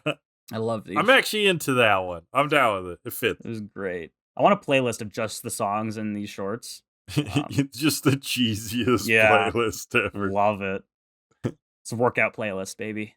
So yeah, Snorlax has dropped off with his people, and the Pokemon are all so sleepy. They're gonna take a nap until they get home, and the sun rises. Pikachu and them all wake up in the center, and you're like, "What the fuck just happened, man?" And they go and check on their snowman. Oh, Pikachu falls down the stairs though. That's cute, and their Snorlax is still there. So maybe it was all a dream. They never say that, but I'm pretty sure this is supposed to be a dream. Maybe. I thought also it was maybe just a coincidence that was never their snowman. There is actually a race of polar bear Snorlaxes, and one of them came and visited. I don't know. I think between the fantasticalness and the fact that they wake up in the center, like they fell asleep on the Lapras and they wake up that's where true. they It slept. Feel like that. Yeah, I think it's a dream. So, and I'm fine with it. It's cute. So it's whatever. It's not like I spent 8 seasons of a TV show for them to be like, oh, it was all a dream. It was like 8 minutes. I'm like, oh, that's cute. Okay, whatever. Yeah, fuck off, right? Yeah. It's a literary hour. You know, I've been pulling on Christmas specials this whole time, so we'll go Frosty the Snowman. Brought to life by a hat and a corn cob pipe. And a button nose. There you go. 2 eyes made out of coal. Yeah. And that was there's like a cartoon of that. Tragically watching melted as a kid. Yeah. But they bring him back. Children were scarred for life. Yeah. This sentient creature. Yep. Anyways, there was definitely frosty energy here. Yeah. Also, for whatever reason, the Northern Lights segment reminded me of the Whales segment in Fantasia 2000, even though they're not related. I was just vibing. Those are the best ones. It's like, I saw this thing. There's no tangential relation between this thing and this other thing I like, but I thought of it randomly. Yeah, so there you popped in go. my head. It's So great. maybe All right. that's relevant. Final category for today. I really thought we would get like a couple 10s, but unfortunately no. But it's good. The final category will be whatever constitutes a 10, baby. Oh, really? It's a pay it forward? It's a pay it forward. Ah, okay. What if it's like... what if it's like... how do I word this? Snow. Just snow. Just snow. No, what about missed opportunity puns? like Snorlax was so good. I like it, yeah. And they just missed it. Okay, can we make that slightly less wordy so I don't have to write all that on a ball? What about just missed opportunities? Where it's like, it's so close to greatness, but it slips. Close to greatness, missed opportunity, something like that. Normally I would fight that's a 10 on this one, but whatever, fuck it. Or should we do something else for this and just make missed opportunities a regular category? Because that's good. I mean, that's just good, right? I think that's just a good category. Okay, well, that's going in the 4-port too. What's another thing that this would be a 10 for? Oh, and then we can make a more temporary one, like snow. Cheesy music. The cheesy music's good. Suddenly aquarium. That's so specific. Right? Suddenly aquarium. A Snorlax made of snow that breathes ice. That's the category. Whoa, that's too far. Snowman. Dream sequence. Okay, no, maybe just snow. Maybe I'm with you, actually. It's kind of funny. Yeah, back to the north. And it could come up again. It could. It's not. Yeah, it's not just snow. Let's do it. Snow. Right. Snow. It's the best one we've made so far. Just snow. Just snow. All right. So that's a 10 for that one. Snow will go in the 4-pour as per usual. Any pay forward category that gets pulled. If it receives a 0, it is immediately banned and removed from the 4-pour forever. And missed opportunities will go in the 4-pour as a regular category too. That's just a good one. So 10 for that. Pikachu's Vacation got 5.25. Christmas Night, 4.55. Kanga Games, 2.65. Pikachu's Rescue Adventure, 6.9. Nice. Winter Games, 6.85, which rounds to 6.9. Nice. Winter Games, 6.85. Stantler's Little Helper, 3.5. Pikachu and Pichu, 6.4. Delibird's Dilemma, 4.55. And Snorlax Snowman, 10 out of 10. Overall average for this batch of Pikachu shorts. That is a 6.5666. Repeating, of course. Oh, it's actually not bad. I mean, these shorts are a little all over the place. I really only like 3 of them. And yeah, you wanted a quick, pulse check. What were kind of what was kind of top and bottom? I think thing? I can go first if you need to think a little bit. No, go ahead. Just off the cuff, I think Pikachu and Pichu number 1, the original Pikachu's Vacation number 2. Okay. I'd put Winter Games. I thought the ice skating was very fun. Number 3. Yeah. I'll give Delibird's Dilemma number 4. Christmas Night 5. No, Pikachu's Rescue Adventure 5. Christmas Night 6. Kanga Games 7. Snorlax Snowman 8. Stantler's Little Helper 9. My list is similar. Like the bottom looks the same. I'll keep kind of that. However, I'm going to put Pikachu's Rescue Adventure higher. I actually think Pikachu's Rescue Adventure might be my number 1. I just think it was the most kind of adventurous. I really like the setting. And then that would make Pikachu and Pichu number 2. And then the rest kind of follows. Okay. Sure. Yeah. All right. And the bottom looks the same. Stantler's Little fucking helper. And then just a special place in hell for that Christmas rhyming that went nowhere. Yeah, what the hell was the narrator in a Delibird's Dilemma? Horrible.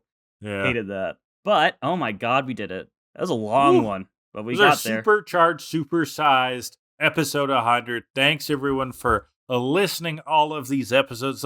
Shout us in the comments if you've been here, since, say, the first 10 episodes or something. Yeah. If you've been here listening along for almost 2 years, holy props to you. Thank you for bearing with our shenanigans, hijinks, and hopefully you've had some fun along the way. And I asked this a long time ago, but I'll ask it again for anybody who is new and hasn't answered. I'm very curious as to how the hell you found us. So let us know. Let me know in the comments. Where did you find us? Were we your recommended tab? Did you find us searching for podcasts? Give me the deets. Now, we're back to a bit more normal next week, Kellan. So back into the Johto grind. What episodes are we going to be reviewing next week? Well, next week is episode 101 of TKAD.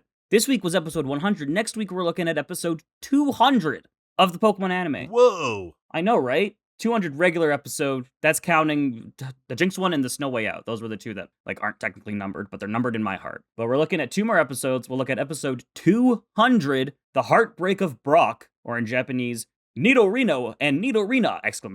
Takeshi's Rose-Colored Days! Good name, crazy name. And episode 201, Current Events, or in Japanese, Goodbye Chikorita! The Electric Labyrinth! Is there plot? There could be. Very interesting. Maybe. I think something's going to happen next week, so please stick around. Okay, thanks everyone for listening. Shout us out in the comments. We've asked you a few things. Engage with the episode. Hydro Leech is the YouTube channel where the video versions are, and then you can find us anywhere where fine podcasts are downloaded. To Kill A Delibird for audio versions. If you want to hit us up with comments, questions, etc., tokilladelibird@gmail.com is our email. We're on Twitter and Blue Sky. Handles are To Kill A Delibird. Intro and outro music is 80 Synthwave by Alexi Action. Kellan has a TikTok. Hydro Leeches is the channel. Anime error analysis, other fun stuff, both in YouTube Shorts and there. He has been opening an advent calendar lately, so check that out for fun, cozy vibes. 2 advent calendars, crazy stuff. You see what all of those things are about, and people, I see how people in the comments are just liking how cozy and comfy it is. Christmas sweater, the whole vibe. And then also twitching, twitch.tv/HydroLeech, bit more Echoes of Wisdom. Yeah, I'm going to finish up Zelda soon, hopefully. And then I'm going to move on to some Pokemon stuff. I got some Pokemon stuff in the can to deal with. Cool. I'm going to do that. Opening those advent calendars. Yeah, there's a TCG one, and there's a regular Pokemon one for little figures. They're really cool. I love them. So come hang out with those. Come hang out, and thank y'all for listening. Also, let us know what your favorite Pikachu short is, if you made it this far. I just want to know. Please. Probably Pikachu and Pichu. So, you know what? Good taste. Pikachu's Vacation just for nostalgia. That's a good one. Yeah. Anyway, that's it. It's been almost 3 hours, so we should probably... This was a 3-hour recording for us, so we are tired. I got it clean still, so we should probably stop. Yeah, and I have to shovel. Yeah, ooh, fun. Yeah. That's really enjoyable. Anyway... Okay. Join us back everyone. for less effort next week.